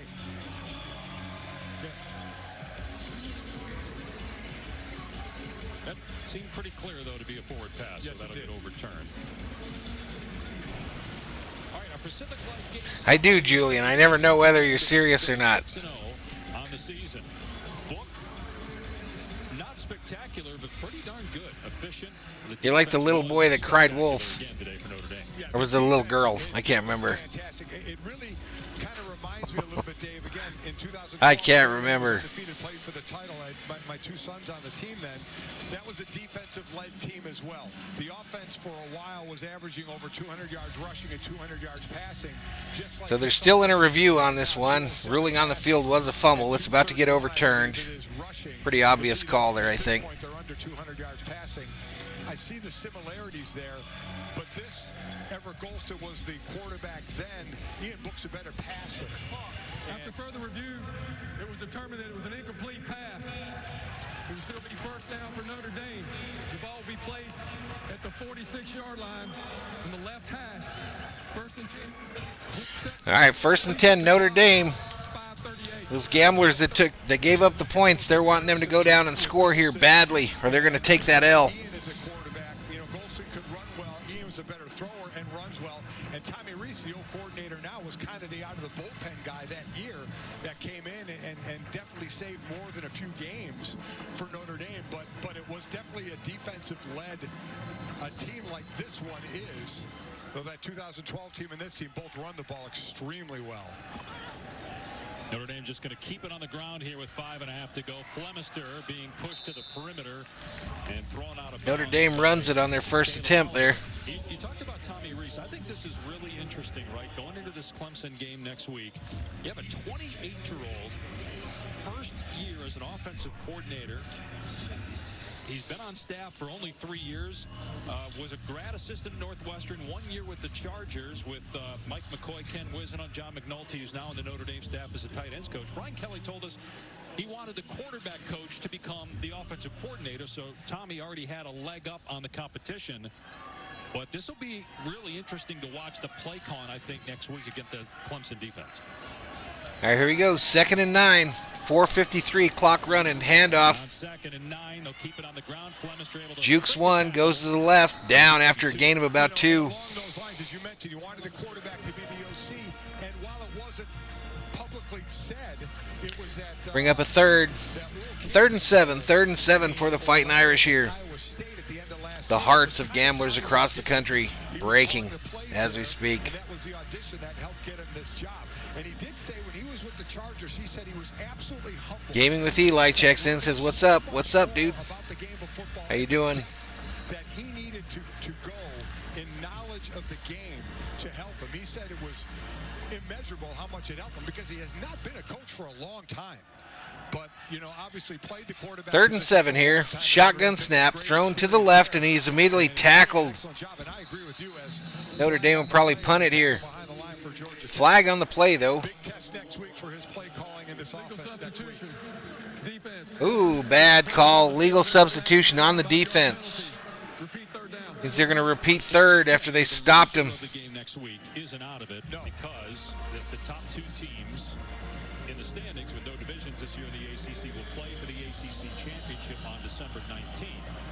Obviously, the winner has a huge leg up on anybody else in the conference, and maybe anybody else in the country. All right, so it's going to make it 3rd and 2. 3rd and 2. Shotgun formation. One wide receiver right, a running back in the backfield to the left. Notre Dame traveling left to right on your TV set. Gets under center. The quarterback does. Whistles. Timeout, Notre Dame. 30-second timeout. It's going to be a 30-second timeout, folks. Let's take a look at the family of Georgia Tech's Tariq Carpenter. We'll pause that for a second.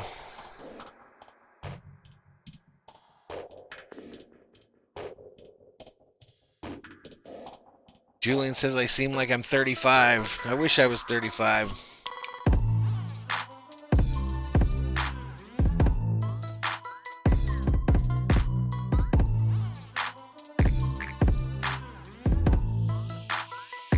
It's a 30-second timeout, Julian. They're already back at it. Should be way more than we do, no doubt about it, for what they do and what they sacrifice for us. We can't thank you enough. All right, a big 3rd and 2 if you're you got a little cabbage, a little Skrilla on this game. Notre Dame leading by 18, 3:34 to go. 3rd down and 2. John Weaver says, "Go Irish for life." It'll be 12 straight wins for Notre Dame. Shotgun snap, handoff, left side. And he's going to get the first down. Flemister to keep this drive going. Notre Dame has also won 22 in a row at home, and Clemson has won 39. Boise State just tied Air Force 14-14. A little score break. Kelly told us this. He said in his tenure at Notre Dame, his 11th year right now, they've never had a top 10 team. Julian says a stand-up first down. I hadn't even realized that. They've played them all when they've been on the road. Yeah, I could have sworn that Georgia, was top 5 a couple years ago. Shotgun snap, another handoff. Notre Dame just trying to run this thing out, but they might score it while they're trying to do it. Rumbling, bumbling, stumbling all the way to the 20 before he's taken down by Georgia Tech. John Weaver says he's half Irish, that's why he's a fan. Trevor will not be able to play. Just want to go ahead and get that out there. He's doing well, but obviously there's a protocol in place, and so he will be out in time to play. But then you have the cardiac part of it that you have to kind of ramp back up. And even if he feels great and could probably go. Dabo announcing at his press conference that not allowed to do that simply because of the protocol that's in place. That Lawrence won't be playing against Notre Dame next week. Number 94, 5-yard penalty, still first down. The cardiac protocol following the 10-day isolation period. It is possible, though, that Trevor Lawrence could travel, but he would 126 remaining in this game. This is why I don't gamble. And I think Dabo would love to travel. This is why I don't gamble. It was safe for everybody to help the young quarterback. Shotgun. Who's going to be playing. Here's Book on first. Book running to the left. The quarterback running to the left, thinking about a first down. Gets it. And picks up the first down. And stays in bounds. Clock still running. Ohio State, Penn State coming up later tonight on ABC. These are some of the impact games that should impact the college football playoff standings. We're still almost a month away from the first rankings from the College Football Playoff Committee. I think what's going to be really interesting for the committee, considering their decisions are based $100. Nice, John. Nice. How do you gauge Clemson if they were to lose without Trevor Lawrence next week and they end up just... All right, here we go. Next snap, hand it off. And that dude gets nothing. That's why I think even the loser... You, predicted the exact score, John? How the hell did you do that? In the Final Four. And if it's possible, if the games are close either way and they split, could both teams possibly get in? So I do not think the loser of next week's game, by any means, is going to be out. I think they still will have a... That's crazy. To be in the ACC title game if they were to go the rest of the way. Notre Dame still has to play, obviously, Clemson and North Carolina, who puts up a ton of points as well. So still a ways. Luis Oof checks in, says, I'm a Clemson fan and they won. I'm so happy. Yeah, good win for them. Came back from 18 down. Ooh, so close to scoring right there. Gamblers out there just having heart attacks right now. If they if they got the Irish and gave up 20 and a half, they're rushing to the line too. 21 seconds. I'm gonna cover up this deal. Ball's handed off, and they stop him. They stop him on 3rd and goal. Clock down to 10, 9, 8, 7. On Halloween, 13-0 since 3, 2, 1. Game. Game's over. Anyone that bet Notre Dame and gave up 20.5 is very, very angry right now. 12 straight wins, the longest active win streak in FBS since a loss at Michigan Halloween week of last year. Luis says, and I'm also a U of A fan, but they aren't that good. Yep. Pac-12 starts. I'll be doing a USC game. All right, so that's going to do it here for Valhalla Sports Talk's College Football Game of the Week. Thanks to those of you that did come in here and spend time with me today, so I wasn't all alone. But I'll be turning off my mic here in a moment, counting to 20, and this stream will end. Turn off this game audio. Final in this one, Notre Dame 31, Georgia Tech 13. That's your final. And it was a fun stream. We learned a lot here, learned a little bit. All right, Julian, we'll see you. We'll see you. So 9 viewers left in the chat. And you guys have a great rest of your Saturday. Those of you going out trick-or-treating tonight, be careful. If you're taking your kids or if you're going yourself, just be careful. And enjoy all that candy. We will be back on Valhalla Sports Talk. We'll be back on the air tomorrow morning at 11 a.m. my time, so 10 a.m. on the West Coast for Minnesota Vikings football. And then we will be doing, for the fantasy football crowd, we'll be doing the Sunday night game as well tomorrow. So everybody have a good night. Thank you so much. Valhalla Sports Talk is off the mic.